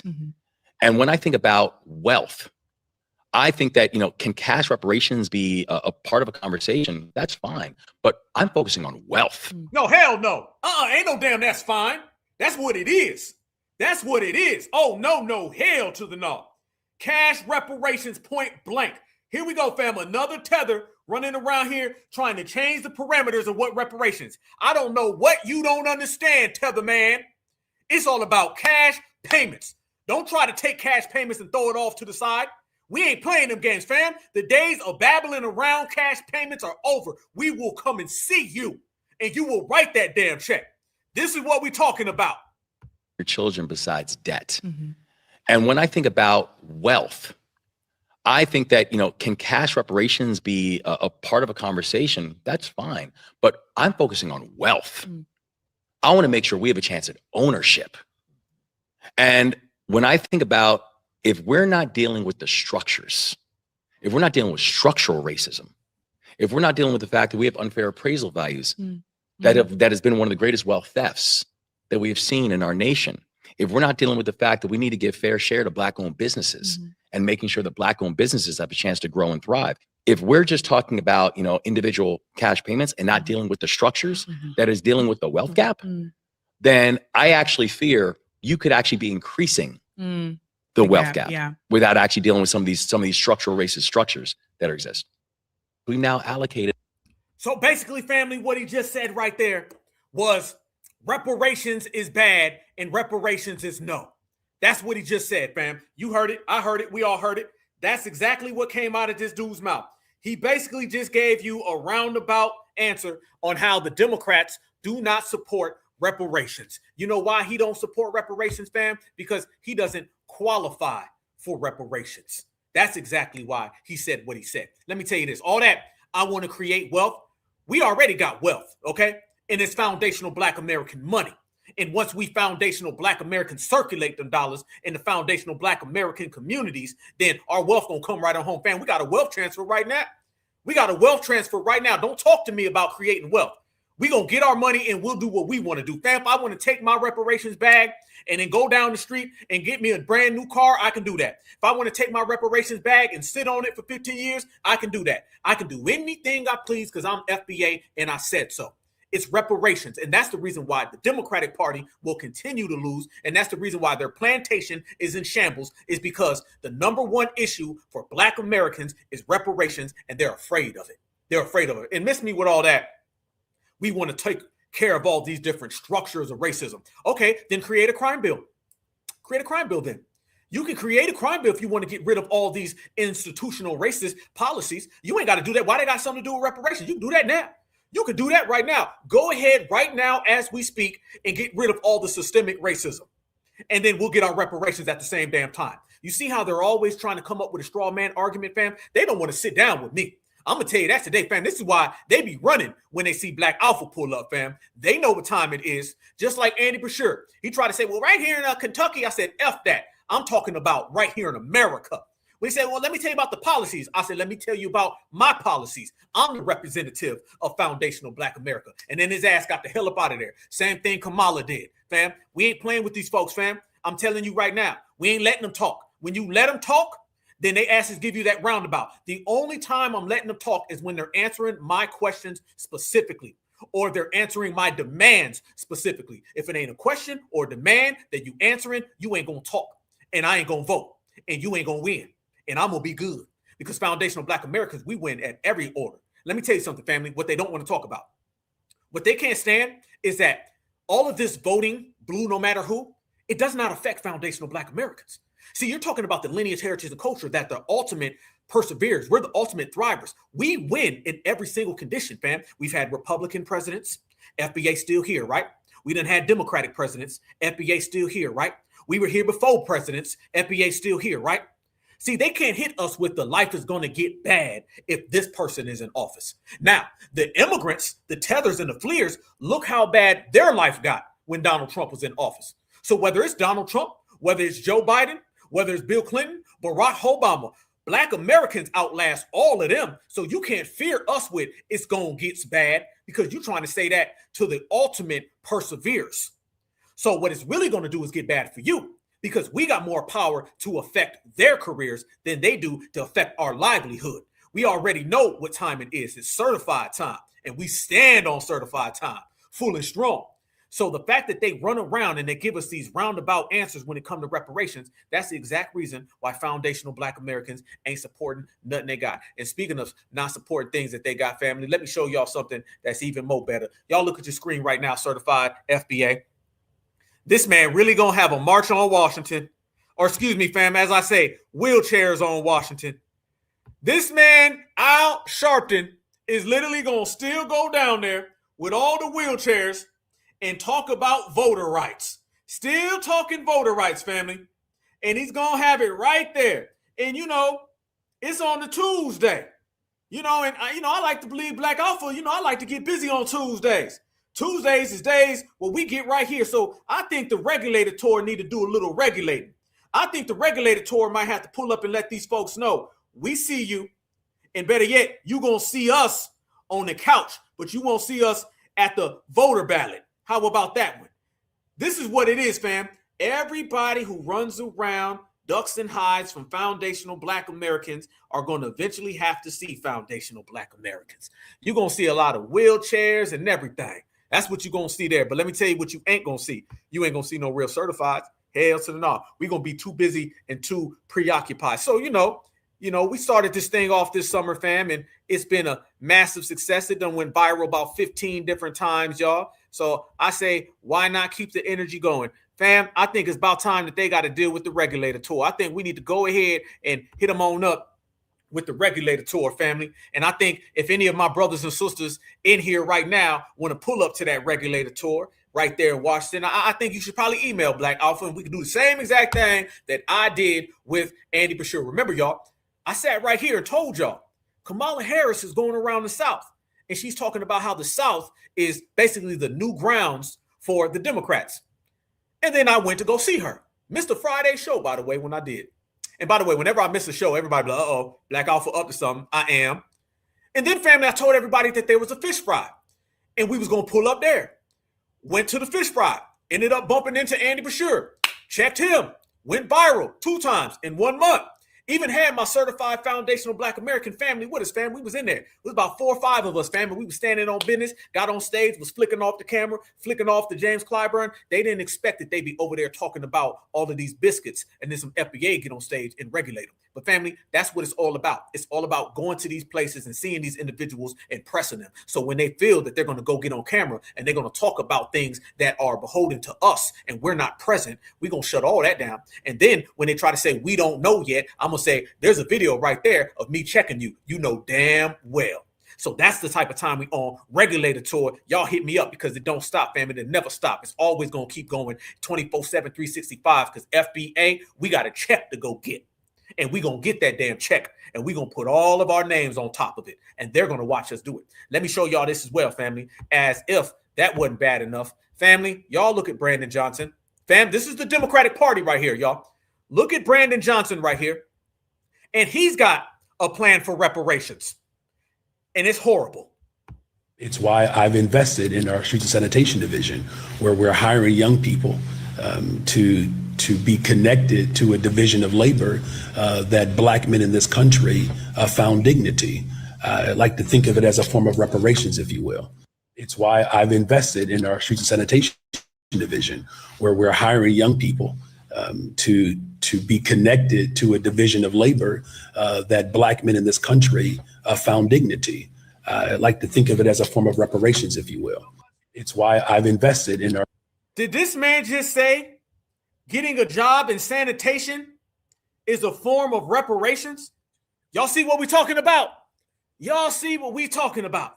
Oh, fam, don't let these people try to tell you anything other than this man said it's a form of reparations. Who gonna tell him first off, fam? We don't give a damn about a form of reparations. We want full reparations. That's a job. See, a job ain't reparations, family, okay? A job ain't reparations. Reparations are reparations. Cash payment is reparations. See, they want to redefine what reparations are, and we keep on disallowing them from doing it. That's why they shook. See, they're upset and they're hurt, fam, that every time they try to remix it, they try to twist it up, tangle it up, we keep on snatching it back. Everything the foundational Black Americans do, there's always somebody trying to twist it up and then give it back to us. We say foundational, they try to twist it up, give it back to us, but family, FBA don't allow it. They say, we all Black, brother, even though they weren't Black yesterday. They try to twist it up, tangle it up, give it back to us. We don't go for it. Every time they speak about reparations, fam, they always give you some type of watered down, chump, punctified version of reparations. That ain't what we talking about. And guess what, family? We gonna reject it, return to sender, access denied, right on back. We ain't accepting nothing, and we got the power, because the more you give us those babbles, the more we don't vote for you. The more we don't vote for you, the more you go out of business. They need FBA, family. They need FBA, and they can't stand the fact they need FBA. All of them are upset. And how do you know they're so upset? We have officially broke the Democratic Party. No, fam. I mean that. Literally, we have broke the Democratic Party, because new rulings and new findings have come out this week, family, and come to find out that right before midterms, the Democrats are millions of dollars in debt. The Democrats had to go take out a damn loan. The Democrats are actually putting up their headquarters as collateral for this loan. So I'm going to tell y'all right now, news, breaking news to all my foundational Black Americans, good news. We literally, as the FBA certified grassroots, have broke the Democratic Party, both figuratively and literally. Watch. Look at this right here, family. These people are so damn broken in the Democratic Party that they got to go get a loan. FBA did that. He's watching all right from a bunker in the DNC. Ken Martin sees those same commie walls closing in, and the man is straight up spiraling. He got angry and threw his phone at an intern. Quote, the phone tossing incident resulted in a formal complaint to the DNC's Human Resources Department. And it's not just HR working overtime. Where do you see finance? 99 days till the midterms, the DNC's 18 million in debt. Woo! With only 16 in the bank. Republicans, 128 million in the bank, zero debt. Democrats are so broke, they put up their own headquarters as collateral for a $15 million loan. And they're begging vendors to sit on invoices until after the election. But sure, they know how to handle your money. Especially her, the woman who torched $1 billion and lost every swing state, because now she's back for seconds. Quote, heard that the Kamala Harris camp is telling people in California that she's preparing to run again for president in 28. Oh, word. Oh, word. So we broke the Democratic Party. Kamala Harris wants to come back. AOC's running around here with a fake Southern accent. We must have put these people in shambles. We must have destroyed them. $18 million in debt, Black Americans. $18 million. If you cannot point to anything other than foundational Black Americans, that is all because of us. You can thank FBA. You can thank FBA. Damn right you can. And now, family, Clyburn's coming out, and he's admitting that FBA broke them. Ask you about AI. There's so much that it's changing in terms of the future of work and our economy. Do you use AI? Have you ever used an LLM? No, somebody was telling me I ought to, but I never have. No ChatGPT, no Claude for you? Believe it or not, I didn't even know what that was until about a week ago. Which one? ChatGPT or whatever it is. You didn't know till a week ago. Wow, I'm jealous. You've got yourself in a bubble. That may sound strange to you. I don't know. I didn't know what that was. Okay, have you been to a data center or anything like that? Or no? Okay. I guess I'm wondering, like, with the speed of technological changes right now, with how much people are anxious about the ways AI and work might change because of it, how do you effectively legislate as a member who is distant from some of those technological shifts that are affecting folks' lives right now? I have a great staff. You know, I wish I could know everything. I don't know everything. And I don't spend my time trying to learn everything. Fam, does he seem out of it? Does he seem out of it, family? He don't look like he's all the way there. He looks like he's on chat. I just found out what chat was last weekend. I'm not sure what chat could be. Chat could be, do you chat on the phone? Do I need a walkie-talkie? Fam, he don't seem like he's all the way there. Looks like Clyburn is very, very afraid of what FBA has created. And family, he's not the only one crashing out and melting down about FBA. Yeah, I see y'all, fam. He's all over the place. I don't know what it is. It could be this over there. Okay, fam, the only person older than Clyburn. Watch this. Read something to you, and I'm going to tell you why this is typical. A progressive The Crypt Keeper is mad at the Democrats. House candidate who served in a battleground district in Michigan as long Democratic Party officials once said black U.S. political leaders are a pillar of the capitalist and imperialist American establishment. Yeah, Jim Clyburn is part of that. Yeah, you're right. That's exactly who Martin Luther King was. Yeah, you're right. That's who John Lewis was. And these people are paternalistic, and it's a bunch of overeducated little white turds who think they know more. What? We did this too. Who John Lewis was. And these people are paternalistic, and it's a bunch of overeducated little white turds who think they know more than other people know, and they know what's wrong. And they're going to go and then you got, they're talking about indicting Netanyahu. And that the problem is you have a candidate, a DSA candidate in New York saying we should be against interracial dating. Let me tell you something. These people, and these are to all my black friends and people like me, they think they know more than you do. Oh, wait a minute. So when we say that they're always trying to tell us what we need to do and everybody gets mad now, they trying to say it. Fam, they ain't got no plan. They ain't got no agenda. They don't know what's going on. Clyburn don't know what Chat GPT is. This man right now, he look like he don't know what walking is. And you just seen a couple minutes ago them saying that they are 18 million in the hole. Foundational Black Americans are serving them up.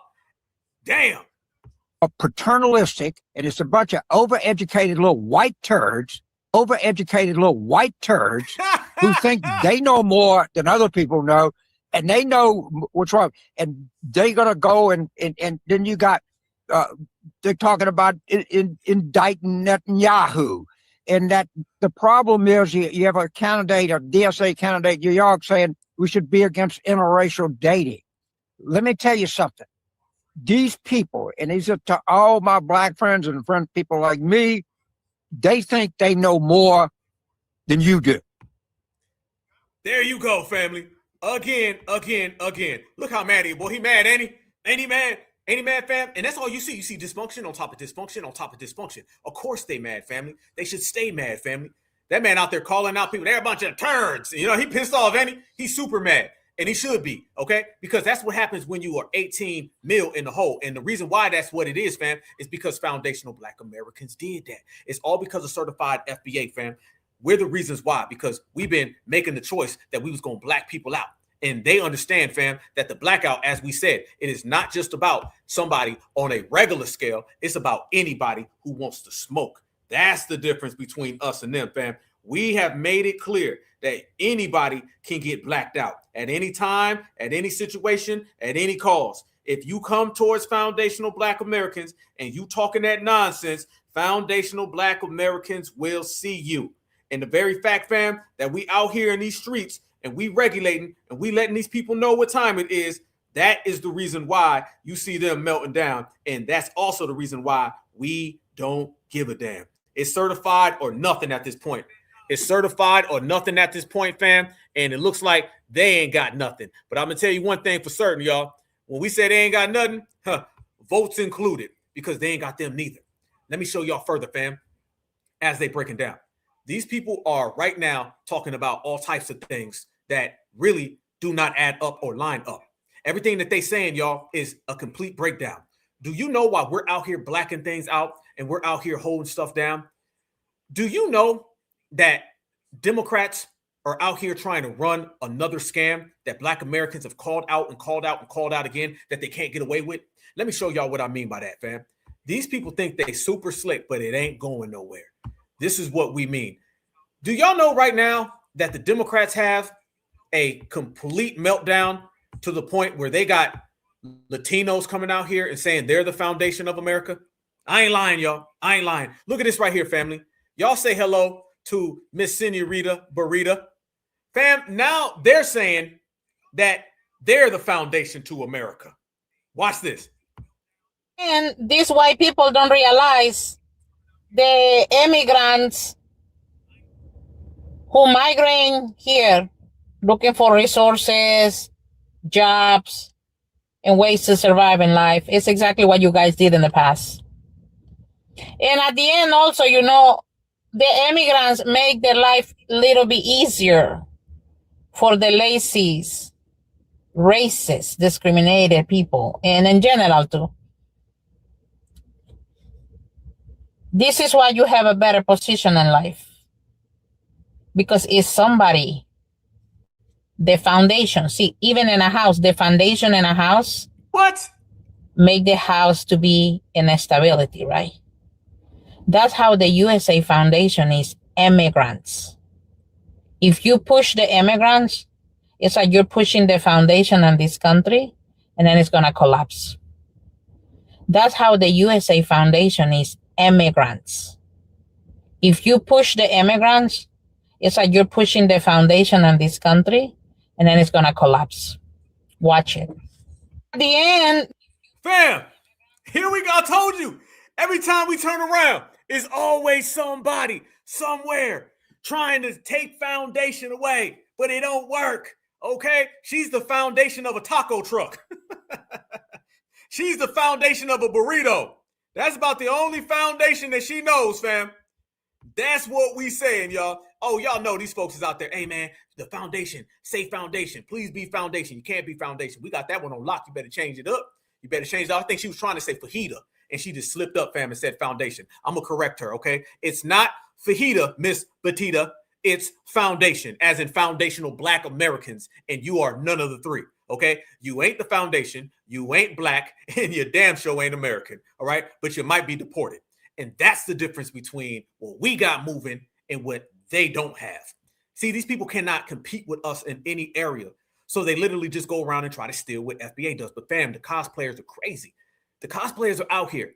And every time you turn around, fam, every single community, I told y'all we got them shook, didn't I? I told y'all, I said the blackout, boycott, wealth transfer, it's got everybody shook, fam. They're in full panic mode. We got literally political parties are shook. Right? You got the Democrats completely broken, 18 million in the hole. The Republicans right now are watching what's going on in Spain, talking about we got invaders. Yep. But didn't nobody say nothing when foundational Black Americans was calling out the invaders to come to our communities. So the Democrats and the Republicans got Democrat and Republican problems. That's not an FBA thing. FBA winning. And then on top of that, fam, you got Mrs. Fajita, and she's talking about how immigrants are the original foundation to America. And she's the original foundation to her burrito truck. Then you got Punka Doc, and Punka Doc is talking about how afraid they are in the immigrant community. Then you even had a person trying to say that Caribbeans are the original foundational Black Americans. But notice what I just put on the table, fam. They all just saying some shit, all right? But we doing it. They just running their mouth, and ain't moved a step, all right? Foundational Black Americans, we ain't saying nothing, and we going forward. So they running they trap, they babbling, they ranting, and they ain't got nothing to show for it. And foundational Black Americans, we standing on business, standing on 10, blacking everybody out. And if you look at what they doing, what they saying, and how they're approaching it, fam, they're all petrified, as they should be, because that's what happens when FBA get on code and we live here. Let me show y'all what I'm talking about. Isn't it funny how, y'all, everybody wants to be an FBA, but don't nobody want to be an FBA until FBA start talking about money. Soon as foundational start talking about getting paid, soon as foundational Black Americans start talking about getting to the paper, everybody start popping up. Well, let me show y'all what I mean. Fam, what's wrong with this picture? The same community that we blacking out, why they sound like this? Everybody everybody got a little attitude. See, it's right here. Everybody got a little attitude. That shit gonna be nasty, bro. You don't real. Come on, go to shot. Bro, y'all saying all this but not doing nothing. Exactly. Like, what the hell? I started fucking here. What? No. Who? Everybody got a little attitude. See, it's right here. Everybody got a little attitude. That shit gonna be nasty, bro. You don't real. Come on, go to shot. Bro, y'all saying all this but not doing nothing. Exactly. Like, what the hell? I started fucking here. Everybody want to talk like foundational Black Americans, but you can't be no foundational Black Americans. You better go ahead and whip them damn egg rolls in reverse and start talking your own talk. Hell to the no. That's FBA want to be's. That's cosplaying to the maximum. That ain't nothing but frauds. We the real deal. They don't know, baby. And then they want to Hold up now, because Chow Mein, now, I hears my people, but I don't see my people. What in the Kung Ho is going on with this conversation? It's some type of damn sorcery going on here, because with your eyes closed, you think that's Bonquita them. It's right here. Everybody got a little attitude. No. You got more than a little egg rolls on you. That's what you got. Family, y'all see what we talking about? Do you see what we saying, certified Black Americans? Do you see why we shutting these people down? Do you see why they can't come around FBA? Never, no, not at all. Fam, this is more of a reason why foundational Black Americans ain't playing with these people. That's the reason why. Because every time you turn around and every time you look, you're going to have one of these people cosplaying us. But they cannot be us. Look at that right there. Family, they done turned into some egg roll cosplayers. You see what I'm talking about? That's what we saying, y'all. That's what we saying. See, I look at it like this, though. I look at it like this. Every time you got to try to talk like foundational Black Americans, we clowning you. You ain't heard? Oh, fam, this ain't the days where folks roll out the red carpet, say, come on in, you down. The yo gets a hell no. In this era, you ain't gonna yo your way up in here. It's not happening. You can't act like you foundational Black American to get some type of praise. See, everybody who tries to pretend to be foundational Black American, whether that be a jollof pretender, whether that be an egg roll pretender, whether that be casserole with raisins in it pretenders, whether that be a burrito pretender, all of their asses get put in the pretender box, and foundational Black Americans boot that shit to the curb. And it's only FBA right here. It's only FBA. And everybody knows who the real deal is. This is why FBA, we got our mind right, our money right. This is why foundational Black Americans is moving. We're not in the airports getting snatched up on. We ain't in there talking about some, why me? Yeah, you, okay? And you and your mama and your cousin and everybody can leave right on out that same damn door. Because foundational Black Americans built the house. And since we built the house, I put it all on the house that we're going to always win, family. Bet on FBA. They say bet on Black. Well, we the only Black ones. So bet on foundational Black Americans and you'll always get to the money. Fam, let me tell you who ain't getting to the money. And let me tell y'all somebody who's down bad. Fam, did y'all see this particular person right here? Family, did y'all hear about what's going on with Tyler? Y'all remember Tyler, Mrs. I'm Not Black? Y'all remember that, right? Tell me y'all remember that. Remember when she was going around saying she's not Black and none of this stuff? Do y'all know right now that she had a damn tour that she was supposed to be going to in Lagos, and they told her, you better not bring your ass here? ABK, family. ABK from a block away. Now what's happening, y'all, is that they telling her she better not come to anywhere in Nigeria. She better not show up in Nigeria. And then guess what else happened, family? Her album came out a few days ago, and it did a backflip somersault. Flopped again. Fam, how many damn flippity flops have you seen with her? And she also came out, fam, and said, well, you know, I am Black, but I'm colored, though. She tried to clean it up. She tried to clean it up, family, but it didn't work. She tried to clean it up, and just like her homeland, it still ain't clean. Still ain't clean. But, man, let me tell you something, fam. Them Africans over there in Nigeria, they told her, don't you come over here. So, fam, they turning on each other again. I thought that was their African buddy. I thought they was all African. Because over there, fam, the light ones are colored, the dark ones want to be colored. They got all types of mix and matches. Too many for us. We just black, no matter what shade you come in. Y'all know, FBA family, we are here in the house right now. We come in all beautiful shades, foundational Black Americans do. But they don't. And fam, her album came out and it flip-flopped. But on top of her album flip-flopping, you got them folks over there in Nigeria, they saying she better not show up. But I want y'all to notice what we're talking about. Watch how it plays out, family, and you'll know what we mean. Watch this. Flop, and the reason behind that is because she thought she was bigger than the program. Hands down. She didn't want to be associated with being Black, even as an African. She's a lighter complected African. She called herself a uppity African. I guess that made her feel good, whatever it did to her. Just basically didn't want to be associated with anything that has to do with being Black. So she was flaunting the uppity African thing. She took it and she ran with it and it went straight to her head. Then she downplayed the Black American culture, but she failed to realize her big fan base that she did have was based in the US and there were Black. First off, no, it wasn't. And by the way, fam, I think this person talking is a Haitian. This is a tether right here, fam. Kylie was never big over here. No, she wasn't. No. But what it was, family, is that foundational Black Americans said, we ain't rocking with her. And then once we say we ain't rocking with somebody, then everybody else follows. It wasn't no Black Americans. We were her fan base, and Black Americans are the ones that supported her. No. She's in the trash can, family, because foundational Black Americans set the precedence that we ain't rocking with her. And then everybody else went to go follow. People. America put that song Water on the map. So without America, Tyla wouldn't have been as big as she was in that moment.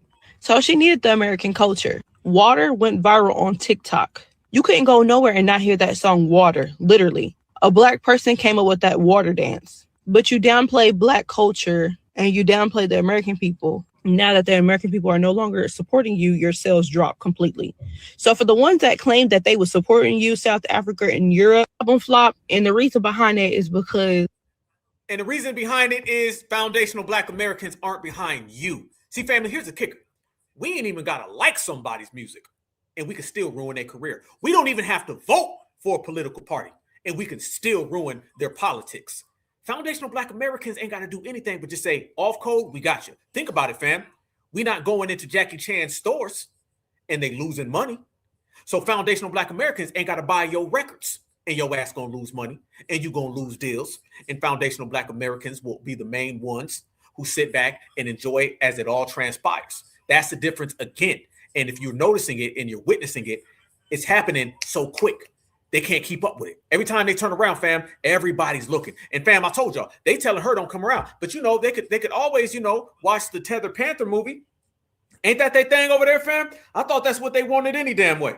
I thought they loved the Tether Panther. The Tether Panther will buy all of her records, family. That's what happened. The Tether Panther will support her career, and she can always go to him. That'd be her number one fan. And foundational Black Americans, we just don't give a damn.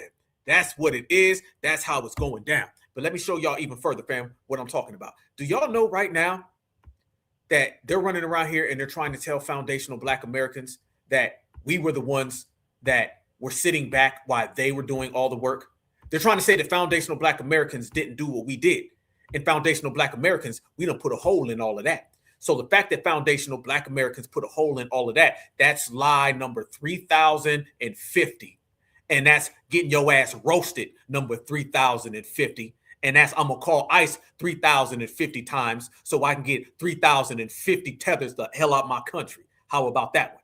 Look at this right here, family. This is what they mean. And I want everybody to tell me how y'all feel about this, because they're saying Black Americans, we're going to make ourselves isolated.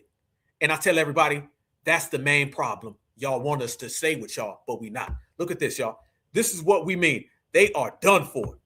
I think it's very coincidental how when it comes to a lot of the whole TPS and everything that's actually going on right now, a lot of people in the FBA community are happy and are expressing a lot of xenophobia. But here's what I find to be coincidental, because I always say this, that history repeats itself.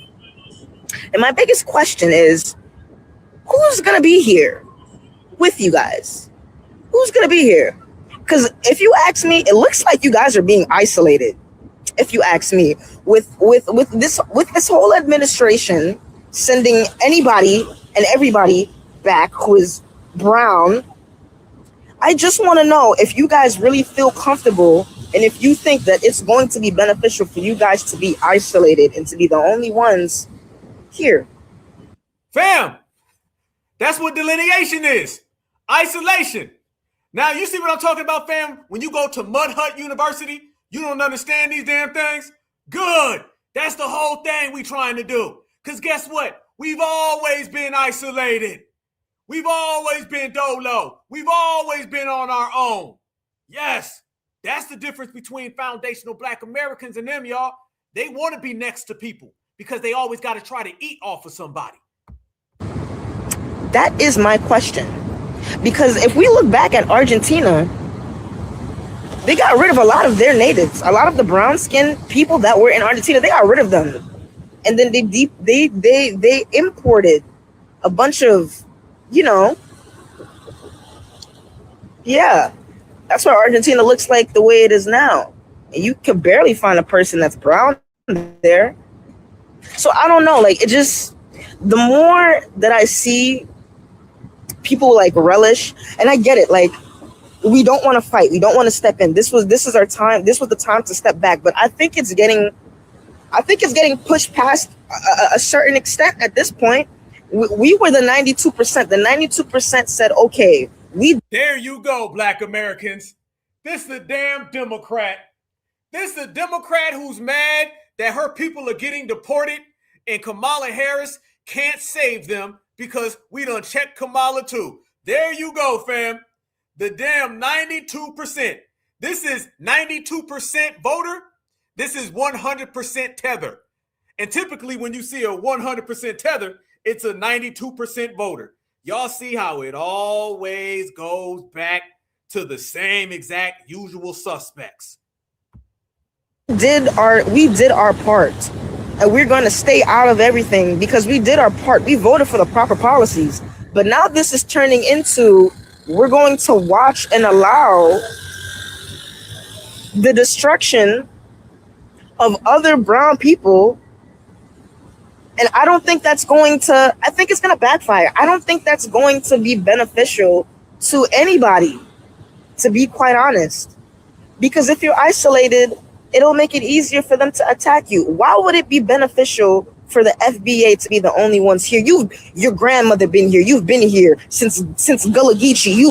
Just like your grandma been out there in the mud pie community. Just like your grandma been there in the mud hut community, the mud cookie community. Okay? See, the difference is that our grandparents were here and never fled. Your grandparents ran every time they had the opportunity to. Your grandparents got on the first thing smoking. Our foundational Black American grandparents made this thing pop. So I see why you don't understand, because again, you went to Mud Pie University and you got you a mud cookie degree. And the mud cookie degree meant that you got a whole lifetime to flee, but you cannot talk to me. Family, that right there is who the hell we be roasting. And that's why we ain't stopping with it. We ain't gonna stop. We gonna continue. We gonna keep it pushing, fam. That is what we're talking about. TPS is over with. Yeah. So the fact that TPS is over with and y'all all got to go home, that means that you need to stay out of FBA problems, okay? Because FBA can be a problem that you don't want us to be. Remember that. See, the only thing that we doing, fam, is our problems are this, is whether we trying to get foundational Black American reparations in a lump sum, or we trying to get foundational Black American reparations in monthly lifetime checks. That's the only two problems for foundational Black Americans. And those are good problems to have. Those are certified problems. Your problems are TPS, Department of Homeland Security, Tom Homan, Donald Trump, Stephen Miller, La Migra, the local police department, the local feds, the CIA, and everybody else who wants to get rid of you. Sounds like that's why y'all are crashing out the way you're crashing out. It sounds like that's why you watching FBA and basically saying, please help us. And I say, hell no. And it's going to stay that way. And family, oh, they got a lot of trouble. Oh, let me show y'all. I'm going to show y'all. It get real in the field. Fam, for every one of those little videos that you see where they're out there just saying stuff, fam, you got 100 more out there that are upset. They don't know why they can't get any help. They don't know why they can't win. They waiting for all the facts to come out. But I'm going to give y'all some facts right here. Y'all look right now what we mean when we say that these individuals are terrified. Now they're saying they ready to leave America too. Fam, every day it's another tether, and every tether is saying the same exact thing. This one right here says it's too hard to live in the United States. Guys, you know I'm tired of staying in America. You wake up, Bill. You asleep, Bill. Every day is Bill. Even you in vacation, you thinking about Bill, you is gonna come find you in America. Me, I'm gonna continue my life like that. Huh? What I'm seeing, it's like I'm working for American government. They're gonna tax all your money. You don't even see your money. When I get my next stunting, because I'm gonna take less, I'm gonna go straight to Senegal, finish my business, finish my house too. This is life.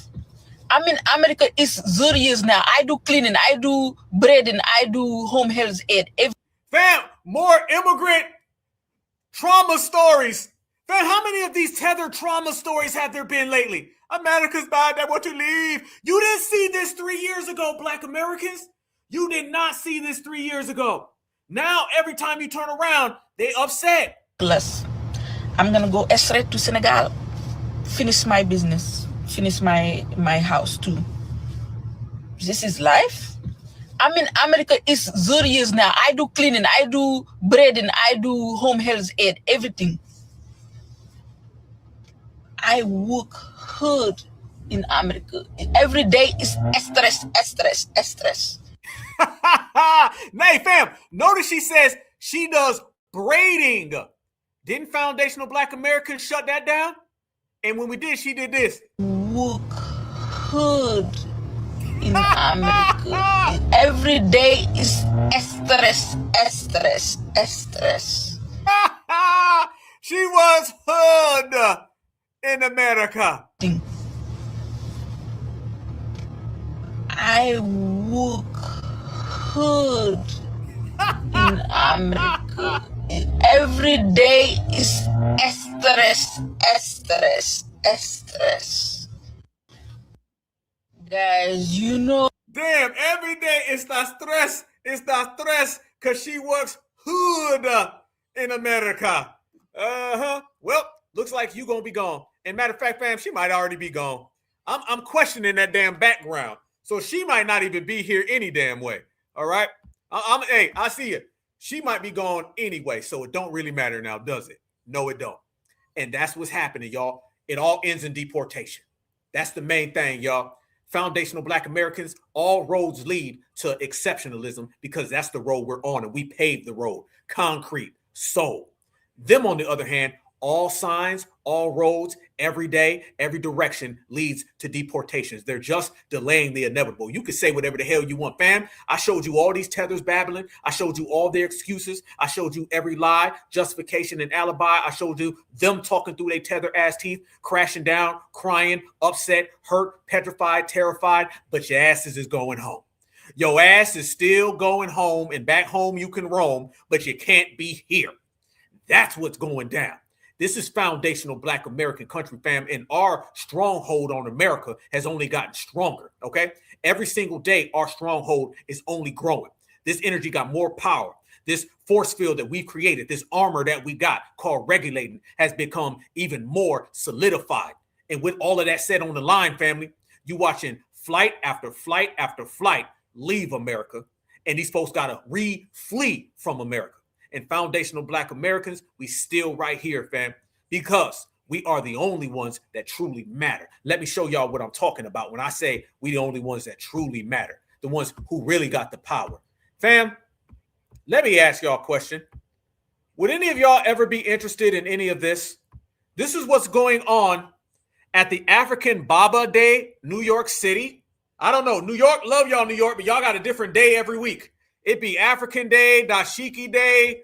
It be damn Tether Don't Wear Deodorant Day, Dominican Day. I can't keep up with it. But family, look how nasty this is. So when I say we so fresh and so clean, they are not what I mean.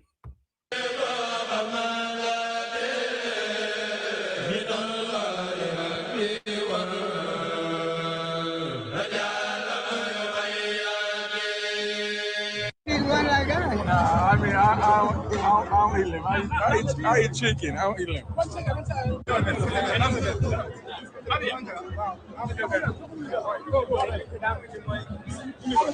Why is the food on the floor? No. Why is the food on the floor, the ground? And why this man walking where people eat at?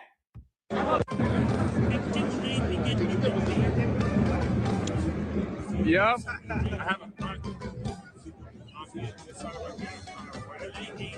Oh, yéen nekk na mën naa leen a neexal dama bëgg ngeen bokk ci diine ji. Gisoo ba rek maa ngi leen di berne.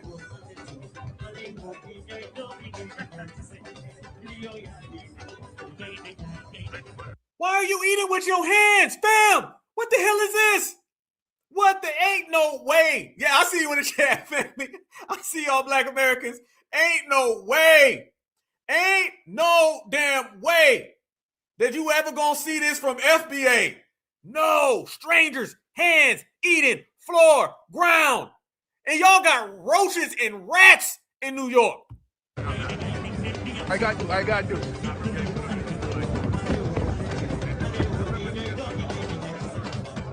you. You like it? How you feeling?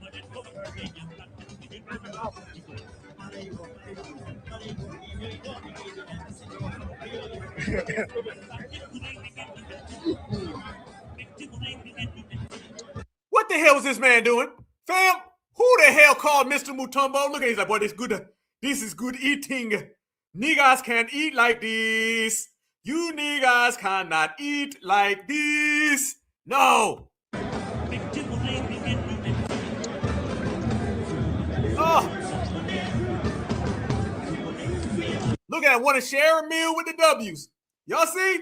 He want to share a meal with the W's, fam. They said, I got my W with me. But fam, let me show y'all something. Hold on. Wait a minute. Hold up. Wait. The last guy you seen just a minute ago. This man right here with the food. Look at him. Look at this man. Look, fam. Look at this guy. He got a question, though. He wanted to know something. He wanted to ask y'all a question. So I got to, talk to my family. I want to see if y'all want to answer this man's question. I think I know y'all answer. You know what I'm saying? But I just want to see if it's all live like they said it was. Fam, he left a question for foundational Black Americans. Yes, that guy right there. Mr. Mutombo with all the food dropping out of his mouth, okay? I think I seen the damn rat run by, a sewer rat, okay? And I seen him on the floor. I seen his damn, I'll leave that alone. Fam, he got a question. And he wants to know, do y'all want some? That's what he wants to know, foundational Black Americans. He said he came all the way over here from Zimbabwe just so he can share his jollof and his noodles or whatever the beep that is. He said he wants some of those hyena nails, okay, some of them zebra kneecaps, them elephant ears. And he wants to know, do foundational Black Americans want to share a plate with him? So family, I'm asking, what is he eating? What do y'all call it? Because I'm looking in the back, fam. I'm looking in the back. I think I see a honey badger elbow. I think there's a honey badger elbow somewhere back there. I'm not sure, fam. I'm not sure. I see some zebra ankles. Okay, the lady over here, y'all see her, fam?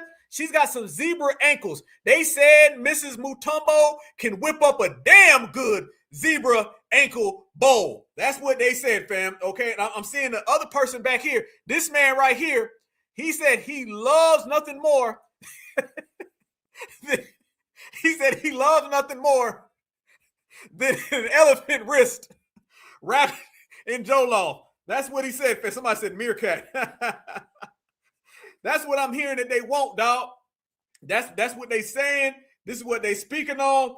And they just want to know, do foundational Black Americans want to share? And I told them, I said, this is the wrong place. This is the wrong time. And we the wrong people. You better take that, the ankles. You better take the elbows. You better take the cheekbones of the elephant and go right on back to where you came from. We cool. We good. So there you go, family. But I ain't done. We don't hide. We don't run. Let me show y'all even further what we talking about. Somebody said monkey knuckles. Damn. And they be serious too. You feel me? They be dead serious, fam, because that's really what the type of time they be on, man. Yeah, not like us a million times. And fam, not like us ain't the only problem that these individuals got, fam. They got a lot more problems. And the problems that they got, they just get bigger and bigger and bigger. So you can't mask them problems. Them problems gonna come and find you, y'all. That's the thing about it, y'all. That's the thing. That's the thing about it, fam. I said they got damn zebra ankle bowl. They got a bowl full of zebra ankles, fam. Yes. But family, that ain't the only issue that these individuals have. You know what I'm saying? I'm just documenting what's real. I'm just telling everybody what's going on. I'm speaking the truth. Ain't nobody made nothing up over here. We only telling everybody exactly the way things are playing out, and we're telling everybody the way things are unfolding. We said earlier, y'all, that they was taking away this TPS from Sudan as well. That ain't the only thing that's going on, family. See, a lot of these people are coming from places where they fly into the United States of America. And once they fly into the United States of America, family, then they get access to all types of benefits and things that foundational Black Americans provide for them. Well, just like people who are stopping all of this, they're pulling up on these people, and we know this, fam, in those damn airports. And in them airports, they getting stuck. Remember Jackie Chan that was getting snatched up a few days ago and the Department of Homeland Security found them? Fam, they are targeting these people in every single aspect of life. Watch this. At the airports again, and I'll tell you how, why, and who they're targeting. The new strategy is actually not that different from who ICE is targeting in the streets. It's part of a new strategy and approach that we've been seeing the Trump regime build up to recently, with policy changes that lead to things like scheduling of court and appointment dates for renewals past DACA or visa holders' expiration dates, amongst other strategies to hinder legal pathways. Today's Friday, July 24th, 2026, and it's day 415. Izzy and I have been following reports of ICE abductions at LAX for a few weeks now that we haven't been able to confirm yet. We've received tips from immigration orgs, lawyers, community self-defense groups, and responders. The Community Self-Defense Coalition has about 20 call logs reporting ICE incidents at LAX, and Chidla has about 5. So first, who is ICE targeting? They appear to be targeting people on international and domestic flights who do not have a steady lawful status in the country. This especially includes people who have pending applications, a scheduled court hearing, or an appointment. These folks believe that because they're currently doing it the legal way, they're safe. Until your status has been made official, whether that be a work permit, legal resident, or what have you, you could be vulnerable. This is especially true in the streets as well. People who have been taken at airports seemingly overstayed expired visas or have pending asylum applications. So far, Chirla has received direct reports of these arrests targeting visa overstays at LAX and San Francisco International Airport. But we have also seen news reports of similar incidents occurring within the past week at Harry Reid International Airport in Las Vegas, Denver International Airport, and Boston Logan International Airport. There was one unique situation in which a person was arrested during a layover in Colorado. People with criminal records, prior deportation orders, and ongoing court proceedings seem to be targets. And how is ICE finding these folks? Well, the TSA, of course, since... Fam, I'm thinking some of these folks might be this man's family. Fam, a lot of times it be these people's family. Let's go there. We're going to keep it all the way real. We're going to keep it all the way real, y'all. I think a lot of this be these people's families as well. When you be seeing these people and they be having these little interviews, y'all, and they be talking about, yes, because ICE is targeting people here and they're targeting us there. And when we come around the corner, they're around the corner. A lot of times, y'all, that be these people's family members. Don't be surprised if his ass ends up deported next. Don't be shocked. Don't be surprised, fam. This is what happens when you start getting deported. Anybody get, fam, we say anybody can get it. Well, I'm seeing straight up and down, this administration saying the same damn thing. Anybody can get it, which means anybody can get deported. He might as well keep his ass out of the way of them damn airports, because he may go to get that flight and disappear, just like the one guy said his workers went to go get some gas and never came back. I don't know, Mr. Taco Man. I think you might be on bar for getting deported as well. But hey, it is what it is. And fam, that's why, because a lot of times these individuals have been in neighborhoods and they've been in communities and they be fronting. All right. See, a lot of things are going on now, fam. These immigration lawyers are actually snitching on their own clients. All right. So you'll have an immigration lawyer, and the immigration lawyer will tell Julio, come on in. We got to work on this paperwork. Julio comes on in and they arrest him. just like those kids we was talking about earlier. Just by the record, fam, a hell of a lot of children are being arrested and deported with their parents, even ones who have anchor baby citizenship. Because at the end of the day, you gonna go home, the kid gonna go home, you're both gonna go home. So do you see how at the end of the day, it goes back to going home, like we've stated, as we proceed. When you start seeing these people get arrested and these people have no type of way to go or no type of alimony or anything that they could seek, a lot of times it be these immigration lawyers, and the immigration lawyers are simply stating, I'm going to go ahead and protect my license by working with the ICE authorities and the Department of Homeland Security. So they calling them in and they sending them out. They sending them out, they calling them in. As simple as that, fam. That's what's going on when these people end up getting arrested. Let me show y'all why it is very, very pivotal that Julio gets to running. Because when Julio gets to running, we ain't saying nothing. Y'all seen this story that came out of California, y'all, with Roscoe's Chicken? Watch this, family. Famous Roscoe. Only on CBS2, it is a legendary food spot in LA, frequented by celebrities and even the President of the United States. Well, now the famous Roscoe's House of Chicken and Waffles may have to pay more than $1 million to a former employee. CBS2's Peter Dowd has the reason why. It's a Southern California institution. Chicken's fantastic.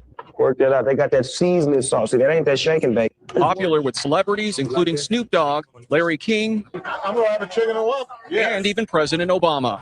But Roscoe's Chicken and Waffles has been ordered by a jury to serve up more than $1.6 million in damages to a former employee who filed a racial discrimination and wrongful termination suit against the soul food chain. It's owned by an African-American owner, but he gives full authority to the Hispanics to run it. According to Daniel Beasley's lawsuit, managers at the restaurant on Pico harassed him for being African-American and gave preferential treatment to Latino employees, including better schedules. The grandfather from Compton says he complained to Human Resources and the company's African-American owner, but nothing was done, and he was later fired for what he says was retaliation. It just caught me by surprise because here I am getting fired when I'm trying to fix the problem. Beasley says he became homeless after losing his job. He and his attorney now hope the jury's decision sends a clear message to all businesses. Racism, racial harassment can occur really anywhere, even in a Black-owned business. You can't treat people like that and get away with it constantly. Roscoe's owns 7 locations across Southern California and can appeal the decision. We called and left messages during business hours with both Roscoe's corporate office and its attorney, but we have not heard back. Peter Dowd, CBS 2 News. Famous. And that is exactly why when they get deported, who give a damn? And that's why when you get on code, you got to be on code. That's exactly why, family. Because these folks come over here and they be looking out for each other. Yeah, that's what they do, fam. They all get on the same page and they all look out for each other. So we simply are looking out for ourselves. Fam, you got to remember, nothing brings people together more than delineation. Regulating, delineating, separating, holding it down, being on code. That is the ultimate solidarity amongst our FBA lineage family tree. And these people always get on code for negative reasons, for wrong reasons, for foul reasons. We get on code for good reasons, positive reasons, strong reasons. So therefore, we ushering them all the way out. And when they get deported, we won't give a damn. Why? It's because at the end of the day, these individuals always collaborate with one another. Whenever you see them on the workplace, fam, they always be in their little circles. FBA, we only getting our clap back. That's all it is, fam. We getting our clap back. And here's the kicker, fam. All we got to do is just sit back and watch. And we'll allow the authority. See, foundational Black American assistance has been such a prominent thing to this whole damn world, but in particular, the United States of America. Once we remove our assistance for individuals, when there's no more FBA EBT card, all of these folks drown. And that's exactly what's going down. And we don't give a damn about it. As a matter of fact, we all for it. You see on the workplace, these people get together. You see when these people are in the health area, they get together. When you start seeing these people working in conjunction in neighborhoods and streets and cities and towns at their parade days, they're always together and they always plotting on FBA. And then they'll go get some people who are some sellouts. I guarantee you the boss that man was referring to, that wasn't nothing but a 92%er. That was a 92%er. See, fam, I'm going to tell you like that. You ain't got them problems down south. Down south, I'm going to tell you right now, immigrants don't run nothing. Is the South in the house? Can the South stand up, fam? Y'all know I'm Georgia man all day, okay? Can some of my Southern brothers and sisters stand up right now and let everybody know that in the South, immigrants don't run nothing, okay? The games that they be playing, They can get a whole staff of these individuals. Down here, you better do that on the low, and the ICE will pull up, and they'll treat you just like that Hyundai plant and roll you up. And then with some Jackie Chans, you don't want to see what they'll do to Mr. Gonzalez. That stuff don't fly down south. Hell to the no. No. And you ain't going to have to worry about going in front of one of their judges, and it's their friend, and it's a politician buddy. Nah, Julio Romero ain't in here. I see Louisiana in here. Yup. Let's go. I see 2 Louisianas, 504 ATLs in here. Yep, South stand up. You already know. I be trying to tell people all the time. This is why Kamala Harris was trying to come down here and run that South game, because they look at the South and they realize South Carolina. I see you. All my people in the South. Shout out to y'all. They realize when they come down South, this is the place that foundational Black Americans dominate. Fam, we delineate and we dominate. You can't play them games out here. Fam, let me tell you something. When you see those stories about some illegals jumping on a Black kid in Chicago, these illegals jumping on a Black kid in New York, them illegals jumping on some Black folks in California, tell me the time that you've seen any story with Mr. Gonzalez Romero, a big grown ass person from south of the border, and his big grown wife Selena jumping on a Black kid in Alabama. Tell me where it's ever happened. You don't hear them stories. Y'all know all the stories, fam. You see a bunch of Julio Romero Gonzalez's, and they jump on a little Black kid in Chicago. All right, they harm a couple Black students. You don't see them stories down south. You don't see that because they know better. They know better. They know what time it is, family. They know what time it is down here. They never would do that. They don't run nothing down here. And this is why we had to check Kamala Harris on all that fish fry stuff, because you're not going to play them games over here. Why you think they out there, fam, talking about the North need to ride down to the South and pull up in the South and all that? That's basically translation, fam. We want to dump all of those liberal policies to flood y'all with illegals. About ain't. It just won't happen. The South keep things in order. And Black American brothers and sisters down here ain't going for it. Never, not at all. There's just too many of us. We standing too strong. Y'all know it's much love to our brothers and sisters all across the United States of America. You know what it is. But down South, I'm here to tell you off rip. Ain't no illegal running nothing. Ain't no foreigner running nothing when it come to us. It does not matter where. You're going to get a brother or sister representing, and they're going to shut all of that down. So they keep them stories wherever they from, but not here. And let me show y'all, family, even further what I mean by foundational Black Americans. We got our eyes on the prize, family, and we stay certified all the time, fam. Let me show y'all what we was talking about a couple days ago. Y'all remember when these individuals thought it was cool, they thought it was slick, they thought that they was just on one, and we just too smooth, man. We too smooth, we too savvy. We're always on the front line, fam. Can't nobody stop this FBA train. This FBA train is just too perfect for them. Fam, y'all know they be pocket watching us. They be trying to see what we doing, but we be watching them do it. Let me tell y'all, we are undefeated, Black Americans. We undefeated. Duval, I see you, Duval. Charlotte, North Carolina, love you. Much love and respect, fam. Let's go to work. Y'all watch this. Look who watching. The boycott is no longer a boycott. This is what I believe. And this is why I feel that Black Americans, they've got the power. They can change any narrative. They watching y'all, family. They pocket watching you. Closing down in droves. This is a proof that Black Americans have the power. We know. Very painful that we have to close because I feel like I need you all. Isn't it interesting that everybody's pocket watching you and trying to see what you're doing, trying to see if you're going to really boycott? Because they kind of didn't believe it, but now people are starting to say, hold on, this is getting crazy, to the point where everybody's pocket watching where the $1.9 or $2.6 trillion is going. You want to know why? Because they realized the whole bottom of the totem pole, even though we're the richest Black people on earth, but that bottom of the totem pole in America means that we walk across the street to the Vietnamese nail salon, we walk across the street to the Italian pizza spot, we walk across the street to the African, Haitian, Jamaican spot, we walk across the street to the Arab with the halal spot, we walk across the street to the Indians with the 7-Elevens and the motels, we walk across the street to everybody parked into our communities, extracting our $1.9 or $2.6 trillion. So they are basically economic parasites, economic leeches, and we are the hosts. And they are extracting our $1.9 or $2.6 trillion. So the moment we said we're going to kind of cut them off from the host, everybody's watching the scene. Hold on, family, what's going on? Because remember, Black Wall Street wasn't Black Wall Street because they had this person, that person, this person, that person in the community. It was Black Wall Street because they shopped at Black American-owned businesses. Y'all notice that, fam? Look at that. They pocket watching, fam. Everybody knows. Everybody knows about this blackout, fam. Oh, the blackout is way more powerful than people know about. They don't want to talk about it, fam. They don't want to say it out loud. Trust me. Everybody knows what we doing over here because they understand it can affect them no matter where they're at, no matter where they run to, no matter where they hide. You cannot get away from foundational Black Americans in this boycott. Look at the African man talking about some boycott. Look at him, fam. Look at this dude. He over there talking about some the Black boycott is so strong. It's so powerful. It's just moving the mountains. Y'all know damn well that they watching because he understands his community gonna be next. He understands what foundational Black Americans do to his community, we can do to any community. That's why every community is watching us and they enjoying the show because we're putting on the show right now. We are putting on a show, Black folks. I want everybody to stand up right now and completely applaud yourself because you own it, we own it, we own it. Let me tell you even more, y'all. This is the essential part of all of this. Fam, this summer is going down as the blackout summer. We said it was going to.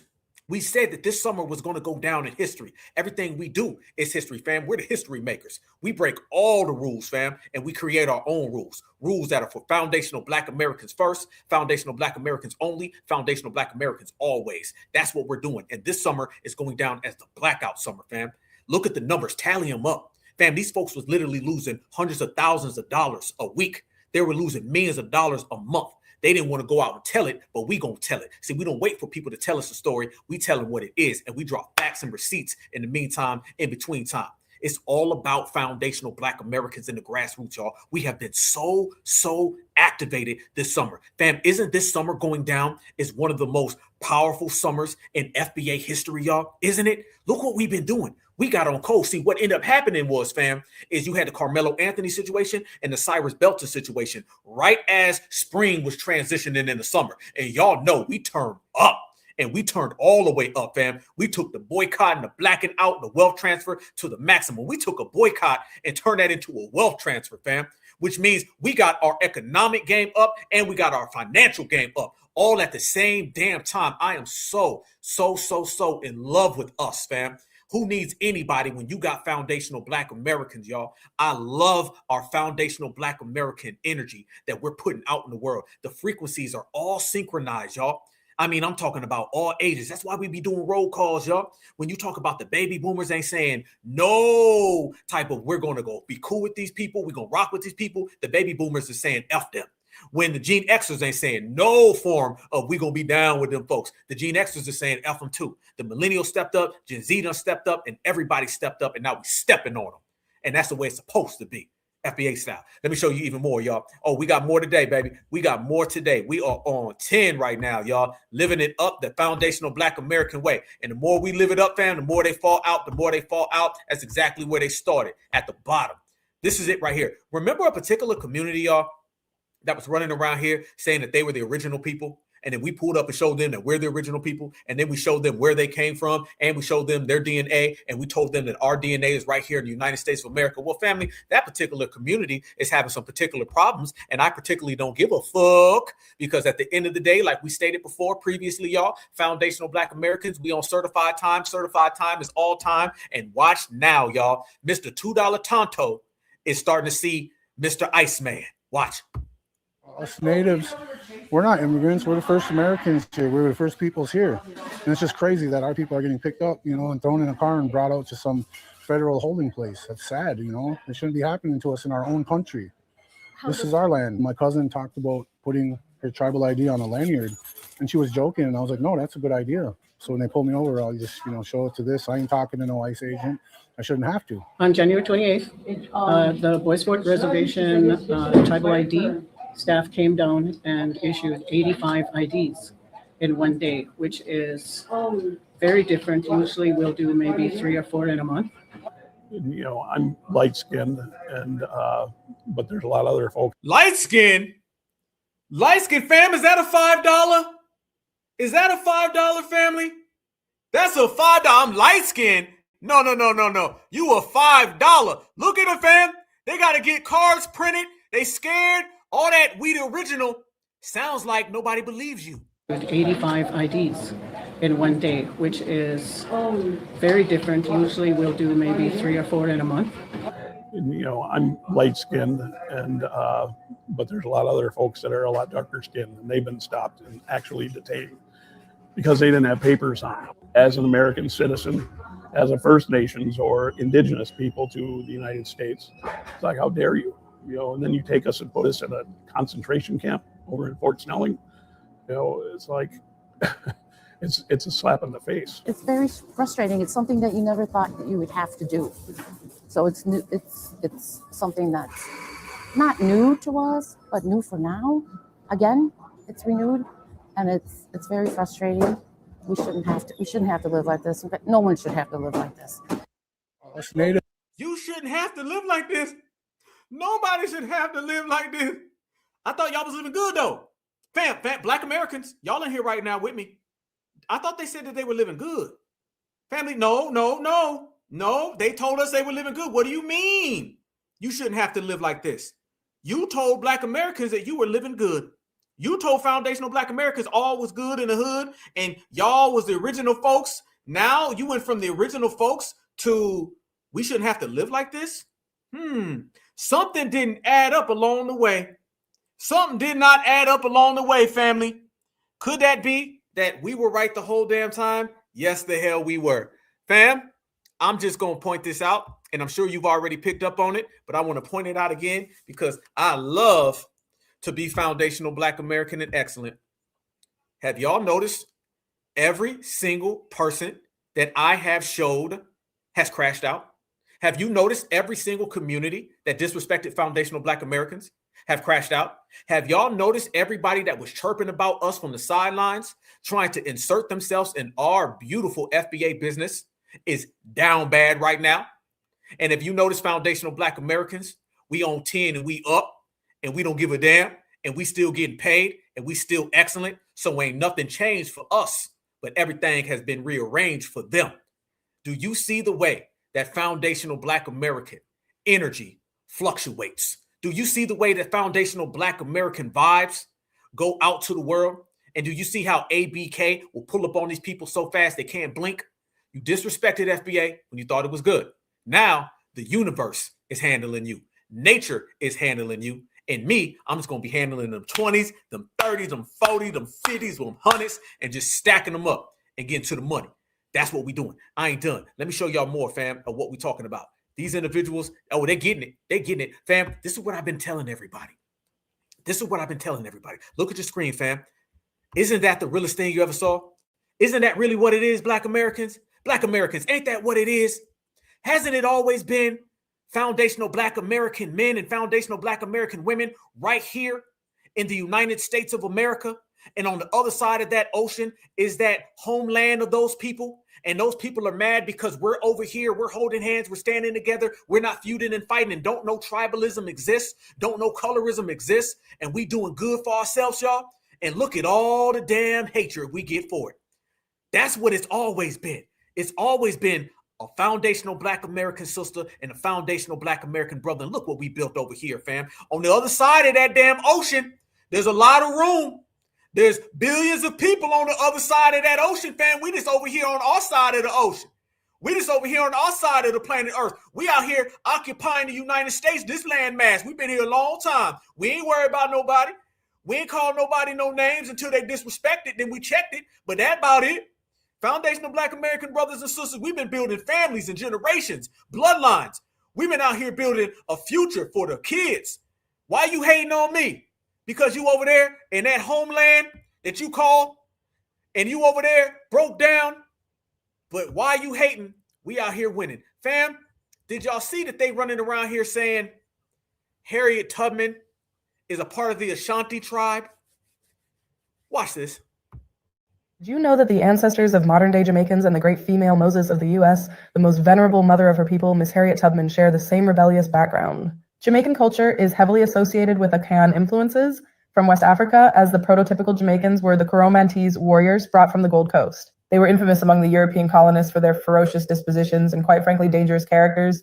The Ashanti were the most famous of the Coromantese, but all were known to be equally as deadly. Even on the plantations in the U.S., their reputation was known. In her youth, Harriet Tubman was described as one of those Ashantis, and she learned the proverbs and stories from her mother in Ashanti. No, she wasn't. No, she wasn't. No, I know you didn't. I know you didn't. I know you didn't just go there. Fam, I'm telling you, fam, these are desperate tethers. This is why we don't play with them. This is why we ain't out here having no conversation with them. We ain't trying to talk to these folks. No. Hell to the no. Bout ain't, bout won't, bout can't. Look at this, fam. They trying to say Mother Harriet Tubman was Ashanti. The Coromantees, but all were known to be equally as deadly. Even on the plantations in the U.S., their reputation was known. In her youth, Harriet Tubman was described as one of those Ashantis, and she learned the proverbs and stories from her mother and Ashanti grandmother.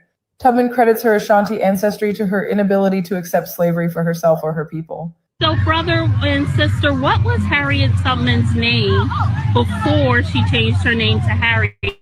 And what significance does that have to us as Hebrews? Her name was, before she changed her name after she ran away, her name was Araminta Ross. And Araminta is a Hebrew name.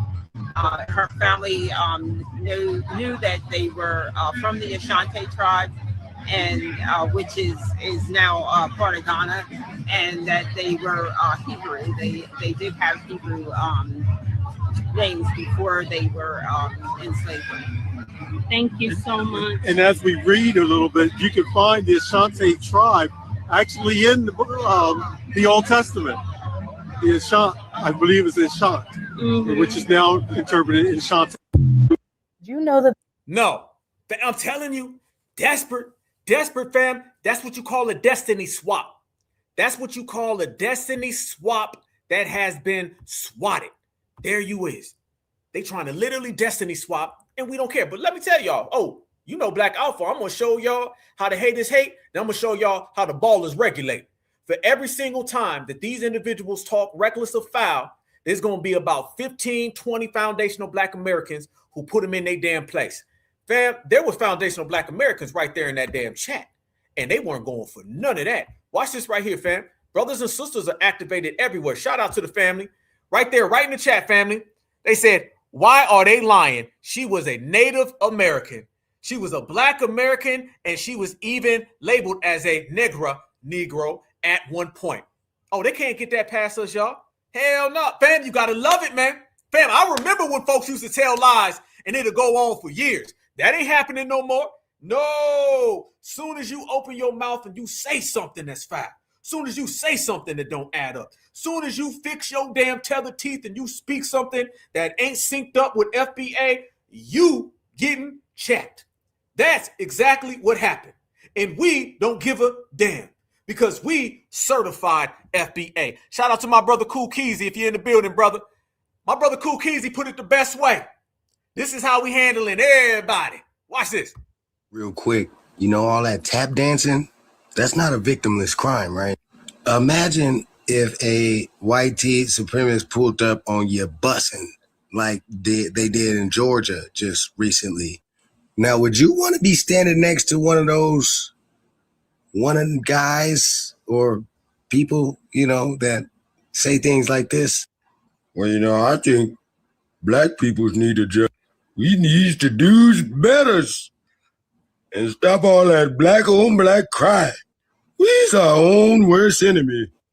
Now, imagine what's going to happen if you have to depend on somebody like that when the white supremacist starts busting. And then you can pull up him online saying things like this. Ain't no such thing as no white supremacists. I ain't worried about no white supremacists. I'm worried about Hawaiians trying to get me when I go out. Meanwhile, newsflash in the news over and over, white supremacists are attacking Black children over and over, and the system is jumping on board to protect these people. And then you got those dudes out there saying that. So that's just something to think about. Real quick, There you go. Shout out to my brother, man. Shout out to my brother. Good work. Fam, everybody got to see it. Everybody got to feel it. Anybody can get it. You ain't Harriet Tubman. No. You ain't foundational. You ain't black. And you ain't like us. And we said it one time, and we ain't going to say it no more. You go ahead and handle that. Deal with it. Fam, let me show y'all even further, man, since we in here bubbling and cooking and holding it down the right way, the proper way, the real G way. Fam, we got these people so hurt, so upset. And I tell everybody the last sign of these people being broken is when they start turning on each other. There's a guy who claims to be a doctor, and he's from Cuba. He's a Kubar, something like a Kubar, Dr. Kubar Vasquez or something like that. And he's been running around here talking about scam Africanism for years, you know what I'm saying, and smashing cookies, and he has no school, and you can't find out where the guy's school is, you know what I'm saying? And fam, do you know the Haitians are turning on him now? Yes, the hell they are. Family, it's always they're united when they're trying to steal from FBA. Then we regulate their ass and they realize they can't steal from FBA. Then they go back home and start crying because they can't be FBA. And then they start fighting because they can't see FBA. Look at this right now, family. Dr. Kubar Vasquez was running around here talking about Haiti, right? The Haitians ain't feeling them. Wearing my Haitian flag today. Where my Haitian Africans at? I'm wearing my Haitian flag today. Where my Haitian Africans at? I'm wearing my Haitian flag today. Where my Haitian Africans at, brothers and sisters? Listen. Listen. All I want to say to you right now is thank you to those. I came on here to find out Dr. Umar was calling for us Haitian Africans. And he was on live and he was talking about something. Where my Haitian Africans at? Where my Haitian Africans at? Nobody responded. Nobody responded because we're not African. Oh, snap. Uh-oh. Problems on the diaspora home front. I came on here to find out Dr. Umar was calling for us Haitian Africans. And he was on live and he was talking about something. Where my Haitian Africans at? Where my Haitian Africans at? Nobody responded. Nobody responded because we're not African. I came on here. Damn. So they having a big musty battle, ain't they, fam? Is they having a musty battle? They battling out. Damn, Kubar and Papa Doc is fighting. Kubar versus Papa Doc. There you go. They having a battle right now. Kubar versus Papa Doc. And the winner can watch foundational Black Americans keep balling. And the loser can watch foundational Black Americans keep balling. And both of them can get roasted by foundational Black Americans. You see how good it is to be a foundational Black American. Fam, that's only one. Let me show y'all what they're running around here sharing right now. Fam, do y'all know they're sharing this right here on the internet? Come on, pop up, boom, boom, boom. Here we go. Look what they're sharing on the internet right now, fam. Africans. They said, find your Wakanda, come and make a paradise. Yes, they are, family. They're really running around here saying that. Come and get you a Wakanda. That's what they're saying, y'all. They're telling you that if you feel that you want to go over there, you can find a Wakanda. They still selling Wakanda. They still selling Wakanda tickets. They selling Wakanda tickets, black folks. And they really are out here trying to push that line. Like people give a damn. But we don't. And there ain't no Wakanda. And they really trying to sell that. But it just ain't going nowhere. The desperation is strong, y'all. Oh, man, the desperation is strong. The desperation is as strong as this man that I'm about to show you's babbling. Y'all listen to this. This man got another statement for FBA. He wants y'all to listen. All I can say to all those Haitians who's going through those FBA's life, don't go to those people's lives no more. Okay? Let those people discriminate Haitian. Let those people talk bad about Haitian. Let those people talk anything they want about those Haitians. But this one thing they call karma. Y'all ready for that? Y'all ain't ready for this. Okay? Please, let those people talk, man. Wait. You mad.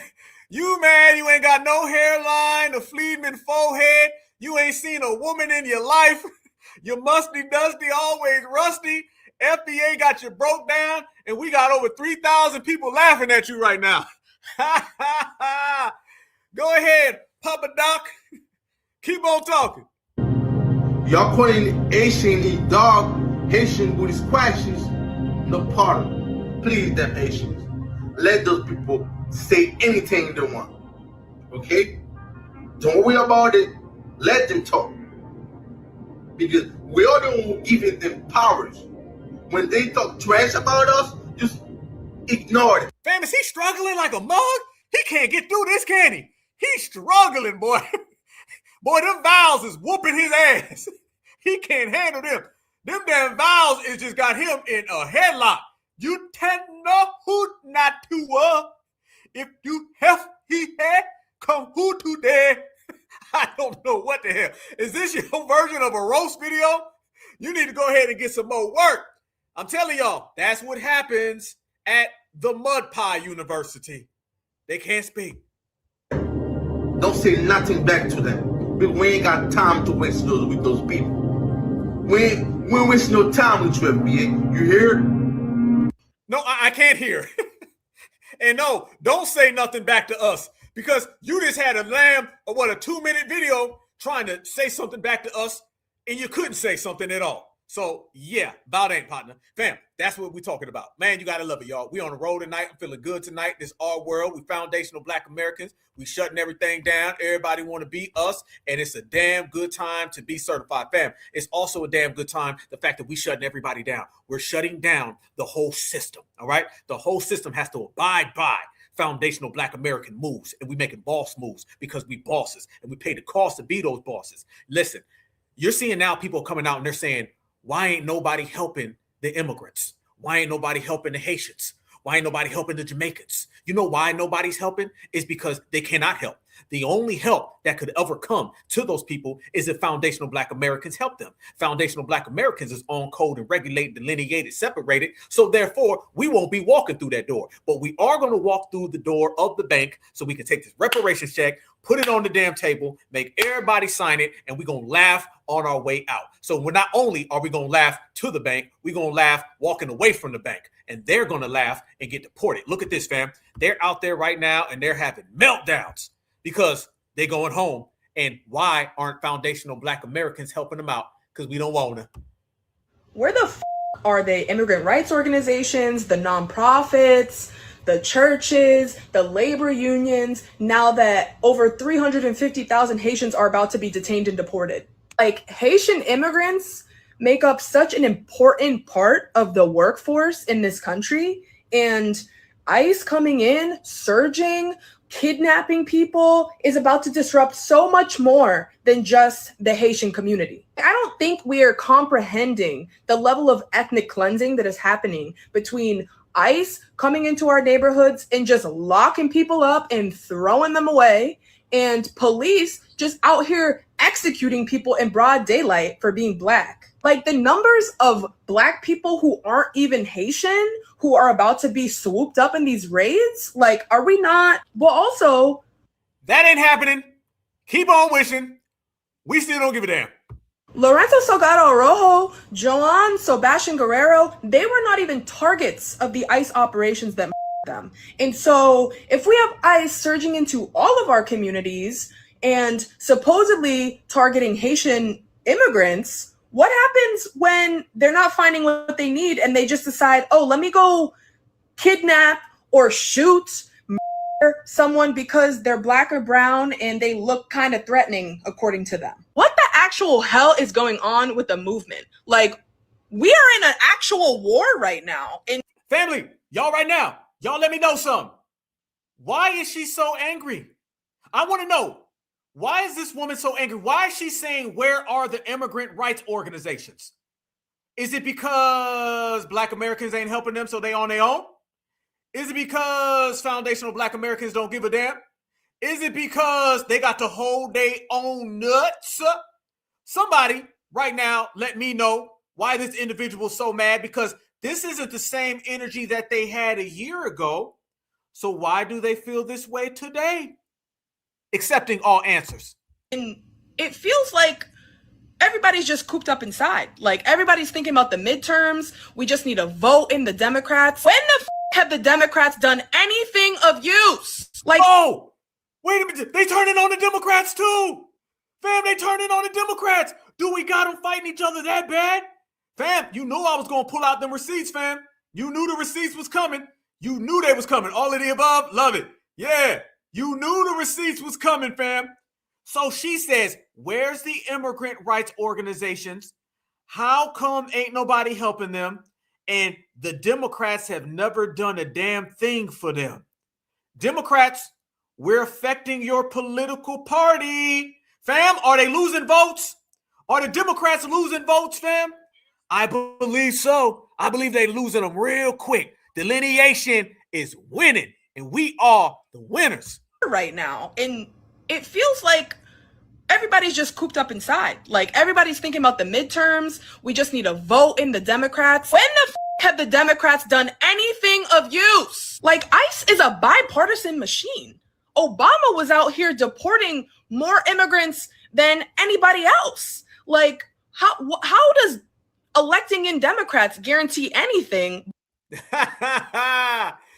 Sound like everybody on the planet now is getting on board with sitting on that couch and no tangibles, no vote, or no reparations, no vote. Doesn't it look very clear that foundational Black Americans have set the trends because we are the trendsetters? Always have been, family. Only thing we're doing is upholding tradition. Only thing we're doing is continuing this foundational Black American excellence with this foundational Black American legacy, with this foundational Black American blueprint. And the blueprint is very strong. Notice, y'all, they talking about where the Democrats at. We got their own voters disgruntled. Family, do you know how many disgruntled Democrats the grassroots has created? You got Joyless Reed right now talking about not voting. She's disgruntled because they can't get us to vote. Holden Martin's running around here talking about the couch, even though if he sat on the couch, it'd probably break. However, he's disgruntled right now. We created that. The Democrats got a disgruntled Democratic problem, and the disgruntled Democrat comes from foundational Black Americans and the grassroots exposing them. And we do the same thing to the Republicans, and we do the same thing to anybody because foundational Black Americans, we got the same old game because we the same OGs. Watch this, y'all. This is getting very, very crucial for a lot of people, and they are all shook because of it. And it all goes back to the blackout, fam. They all are watching how we got them, and they're all watching what we're doing, and they all watching that they can't do anything about it but just sit back. Look at this, y'all. It's over with.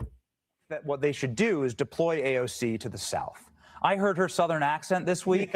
You leave us behind, leave us behind. And it reminded me of something really special. Do you remember Hillary Clinton? Yes. I ain't no ways tired. We've come too far. That's right. And it's those kind of accents that really show people what the game is here. And what the game is that these people don't believe in anything. They believe in power. And right now, communism is the new thing to get them power. If they don't know what accent to use, if they don't know where they're from or who they are, then you shouldn't trust them with running the gas station down the street. Okay. How you feel about it, Thomas Homan? June, we had the highest numbers of arrests in the history of the agency of ICE. And July is tracking to even beat that. So we're hitting on all cylinders now. We're deportation maxing. Since we're fully funded, we just got to keep going. June, we had the highest numbers. Damn! Deportation maxing. Deportation maxing, family, is only getting bigger. It is only getting worse, and we only getting better. Of arrests in the history of the agency of ICE. And July is tracking to even beat that. So we're hitting on all cylinders now. We're deportation maxing. Since we're fully funded, we just got to keep going. June. Damn. So deportation maxing and foundational Black Americans are relaxing. Okay, let's go one more time, fam. Deportation maxing, foundational Black Americans are relaxing because we about that action. See, here's the kicker. FBA, we ain't got to get behind nobody. Only thing foundational Black Americans got to do is be foundational Black Americans, and you certify within yourself to the core, straight to the core. And this is why, if you're noticing, all throughout the United States of America, everybody is nervous and everybody is shook and in full panic mode because we yield the power. When we're on code, We're never defeated, fam. When we are on code, nobody can stop us. And we're on code right now more than ever. So we cannot be stopped. Not at all. But let me tell you who can be stopped. The people who can be stopped, family, are the people who were saying that they were us. The people who can be stopped, family, are the people who are the ones getting snatched up as we speak. The same community that was running their mouth about us now is the same community that is getting arrested. And I guess we could say that about all communities because they're all upset and they're all getting arrested. And we don't give a damn because we all on one. Damage government property. She didn't damage anything. No, I don't. I literally just on my phone. What the fuck? What are you guys doing? No, let me see your phone. Let me see your phone. No, he has it in his pocket. He has it in his pocket. Is that $2 Tonto? Is that $2? Is that $2? $2 made the whole holler? Is that $2? Somebody tell me, is that $2 Tonto? Because $2 told me that they were the original. $2 that look like you, $2. I seen $5. And notice $2 loves some $5. But they ain't gonna have no dollars. Look like $2 Tonto is getting arrested. And if you are getting arrested, $2 Tonto, for saying that your people are getting deported, $2 Tonto, then that means $2 Tonto may be going back to $2 Siberia. For Foundational Black Americans, we just here for the show. He has your phone. Give me my shit. She didn't damage anything. I didn't do anything. You'll be all right. Who do I call? Who do I call? Calm down. Stay calm. Stay calm. Stay calm. What? Who do I contact? Call Donald Trump. Call Tom Homan. Or maybe somebody already called Tom Homan. That's why they found you. Okay, I'll contact her right now, okay? I'll get this out, okay? Just stay calm. You don't have to say shit, okay? Just stay calm. Stay calm. The minority groups instead of sending their white people out. Is that it? You'll be okay. You'll be okay.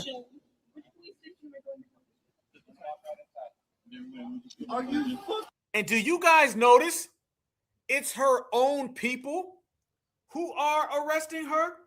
Do y'all notice that? Tell me you notice that, family. That's her own people that are arresting her. Those are her own folks who are arresting her. So you can't say that's Foundational Black Americans. You can't say that's FBA, but we can say that y'all ain't got no damn loyalty in your community. A community with no loyalty. Ain't that sad? Damn. Are you kidding me? It's okay. I'm going to call her right now. I'm going to call her right now. This is bullshit and you fucking know it. This is fucking bullshit. And she's gone. And I don't think they can hear you. Nope. It always goes back to the foundation. And the foundation is certified. And we are the certified 100. And we stay 100 throughout whatever. That's why we've been able to weather any storm, because we are the ones who change the weather. Foundational Black Americans are that purified, and Foundational Black Americans are that on code. This code is exceptionalism, and it's airtight, and we're locked up, and we're all in sync, synchronized. And if you're watching and you're witnessing, these people, they can't hang. They talking about stay calm. I thought y'all was the tough ones. They talking about some we's good, you don't act good, look good, you sound down bad. They've been talking about all these things, fam, but it ain't coming to fruition. But what is coming to fruition is what we already knew what it was. It's the destiny, fam, of Foundational Black Americans. So as they try to destiny swap, our destiny and our path is even more clear. And that is success. That is reparations regulating. That is Foundational Black Americans standing on 10. That is Foundational Black Americans continuing to dominate, delineate, and excel. And for everybody else, it's just a jail cell. And it's all good. Because look, now, fam, they're out here and they saying things they never thought they would say. And now we got it all on camera. Ain't it funny that the same people that ran their mouth is the same ones that are falling back? Watch this. Afro-Indigenous people exist, and we're going to keep going over this. Afro-Indigenous people are here. They've always been here, and they're not going anywhere. Uh-oh. Afro-Indigenous people. What? Especially on this app. But in life also, are being treated worse than any other group of people by our people, which, by the way, Afro-Indigenous people, they're our relatives too. Don't let your traumas get in the way. Stop. Look at that, family. Y'all see, they're trying to now claim that we are their relatives. Yes, family. Yes. Now you see the original tether that I was talking about a few days ago. Now they want to admit we're indigenous, but they want to be our relatives. Hell to the no. Look what I'm talking about. This is what I was saying. They're going to tether today. They're going to tether tomorrow. They're going to tether next week. You didn't want us to be indigenous. You didn't want us to be the original. And then when you finally admit that we are the original, you say, but we your relatives. Your relatives is in Siberia. My relatives are in this chat right now. Big damn difference. We ain't your relatives. We ain't your cousins. We ain't your friends. We foundational Black Americans. And you going to be on that first thing smoking back to Siberia. The people. By our people. Which, by the way, Afro-Indigenous people, they're our relatives too. Don't let your traumas get in the way of mending bonds that were broken due to colonization. No. You ain't gonna hit us with that one. It was the colonizer who separated us. It was the colonizer who did it. If it was not for the colonizer, we'd still be one big family. No. Hell no. There ain't no one big family outside of the foundational Black American family. And the foundational Black American family is stronger than ever. And you ain't nothing but a $2 tether. You feel where we coming from, certifieds? This is how we do it, y'all. This is how we getting it, family. We shutting it down.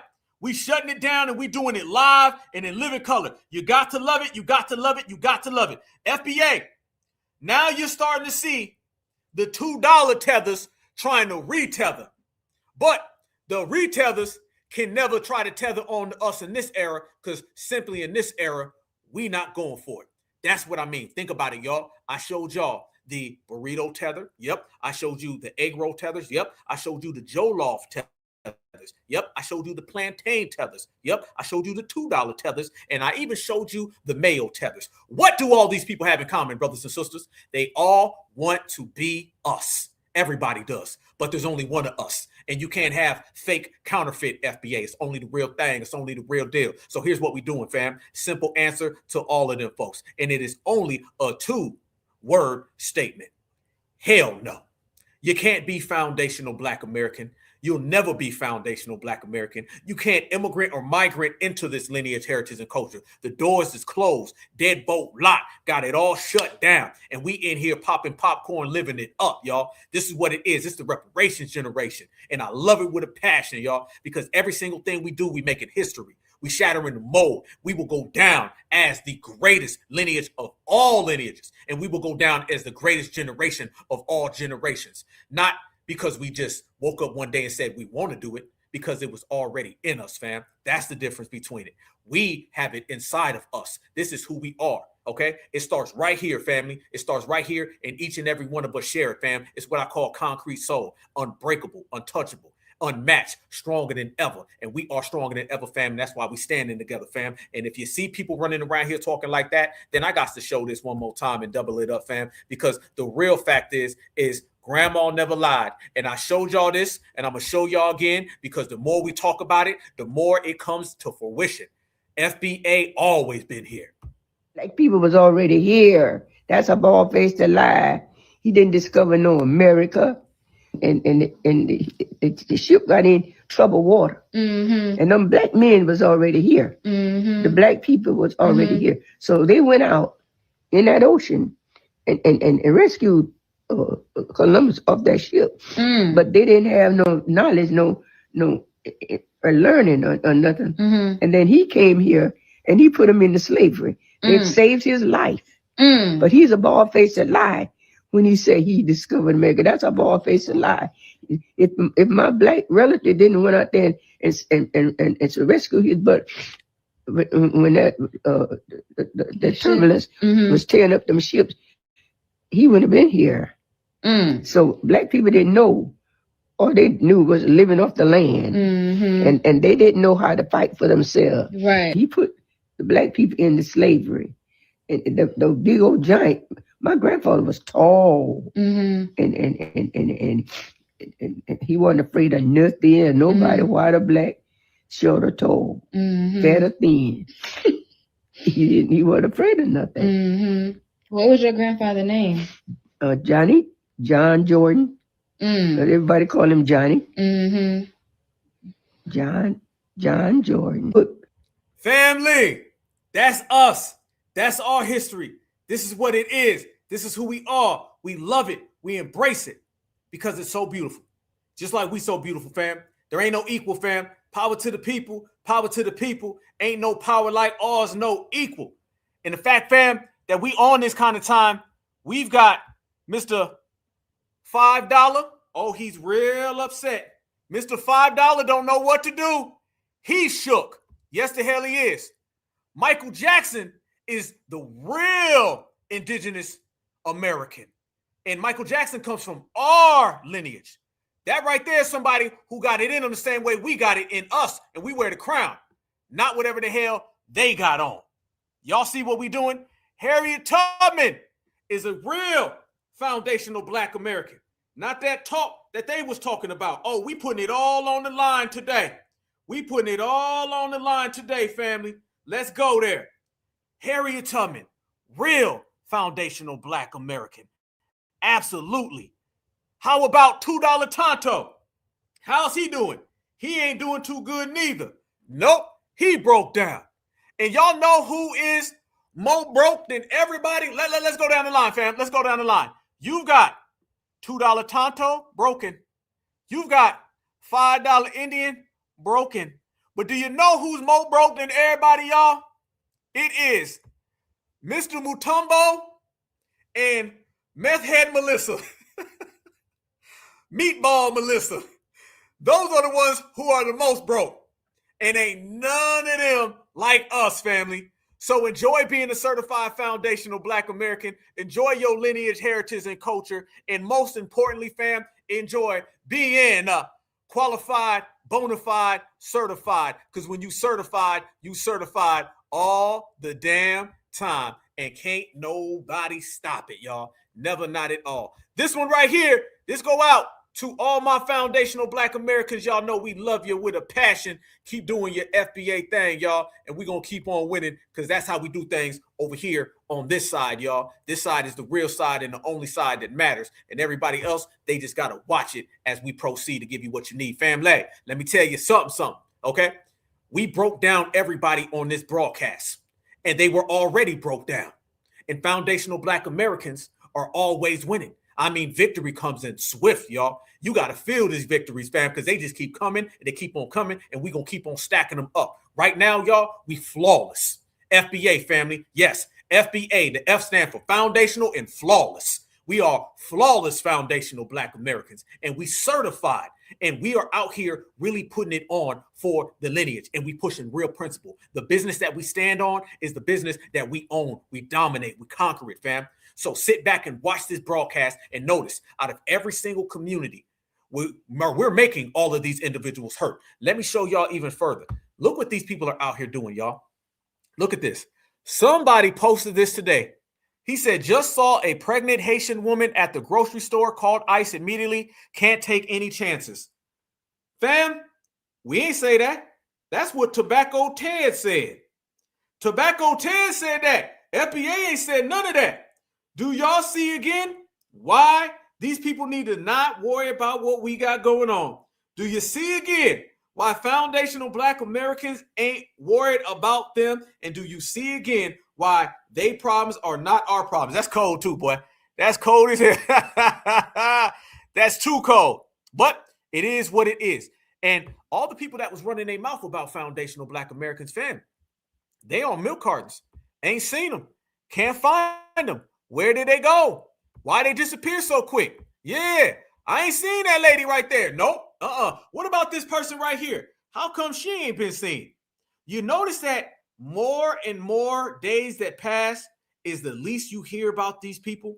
Every last one of them that was out of pocket, you just ain't seeing them no more. Because you know what, family? They can't handle their personal problems and still think about FBA.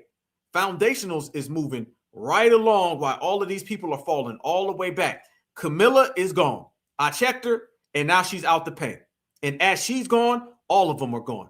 And we're standing on this business, fam, the way we're supposed to. And we need to be very proud of it because we're the ones who ushered this in, and we're the ones who brought in this energy. And that's the most lovely part about it, y'all. Let me show y'all who the real foundation of this country is, okay? And I say this to everybody listening because this is the undisputed, pure, solidified fact. The real foundation to this here United States of America, it ain't nobody from the diaspora, it ain't nobody from Asia, it ain't nobody from Europe. It is these certified foundational Black Americans right there, all right? And I want y'all to notice this and put the pieces together, family. Them same Black Americans you see right there, those are the same Black Americans you see right here in this chat. Family, it has been thousands of years where our presence has been stomping this yard.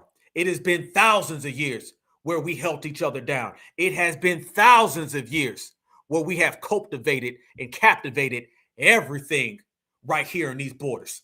And it's going to stay that way for eternity. Lock it all the way in, y'all. Lock it all the way in. And y'all know one damn thing for certain. Foundational Black Americans, we going to put on. We going to put on. I can show you a broadcast, y'all, where we can sit here and we can go through every community and break them down to the T just to let everybody know they ain't like us.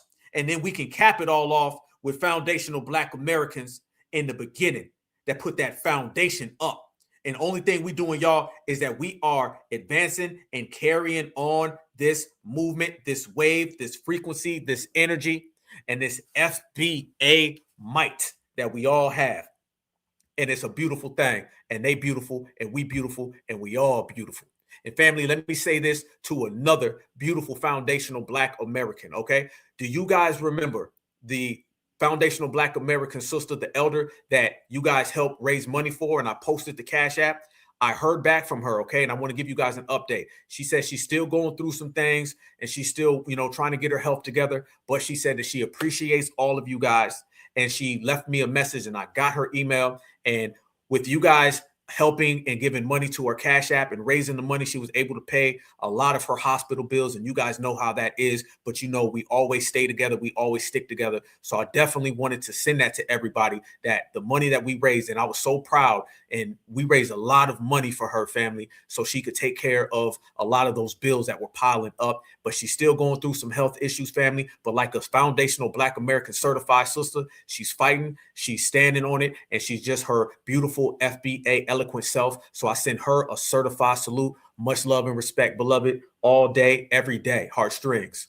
And I want everybody to know that we continue to stay together. We continue to stand on business, fam. And if there's any problem anywhere, your foundational Black American brother or sisters got your back. Consider me your foundational Black American brother. So I got your back 24/7, 365 for eternity, okay? But I wanted to give everybody that update just to let you know that our sister's still here. She's still strong. She's still certified. And we love her with a passion, as well as everybody out there. I love y'all with a passion. And I want y'all to have the most passionate week. I want you guys to have the most passionate day, and I want you to continue to enjoy all the victories that we're stacking up. I want you to continue to enjoy being a part of this generation, and I want you to continue to enjoy being a part of the only foundational Black American lineage, heritage, and culture on the planet Earth that goes back from 100,000 years to 1 second ago. All right. And as we speak, moving forward, we're going to move together forward. We're going to grow together as we are. And let's just enjoy and relish in the fact, y'all, that they not like us, because can't nobody beat us. We number one and we get it done. Your foundational Black American brother, Black Alpha. Happy birthday to all my Leos out there, fam. We're going to turn all the way up. I want you to enjoy your day. You know what it is. It's nothing but love over here, y'all. We're all going to continue to grow, and we're all going to continue to just be our exceptional selves, and we're going to excel at everything we do, y'all. So let's continue to stay focused. Let's continue to dominate, and let's continue to love on each other, y'all, because love and passion takes us a long way, and our love and passion is unmatched from anybody. So you enjoy your weekend. I want you to enjoy your night and just wake up refreshed tomorrow, y'all. Go out to the world and conquer it and dominate it, and just know one thing for certain, two things for sure, is that foundational Black Americans run the yard, but they already know that. All right. See you on the other end, man. It's been another beautiful broadcast brought to you by Certified Black Society. We're going to turn all the way up. Enjoy your weekend, fam. All my Leo stand up. Thank you for all the birthday wishes. Certified salute to you guys. You know I love y'all with a passion, family. Hit me up if you want to talk about something, man.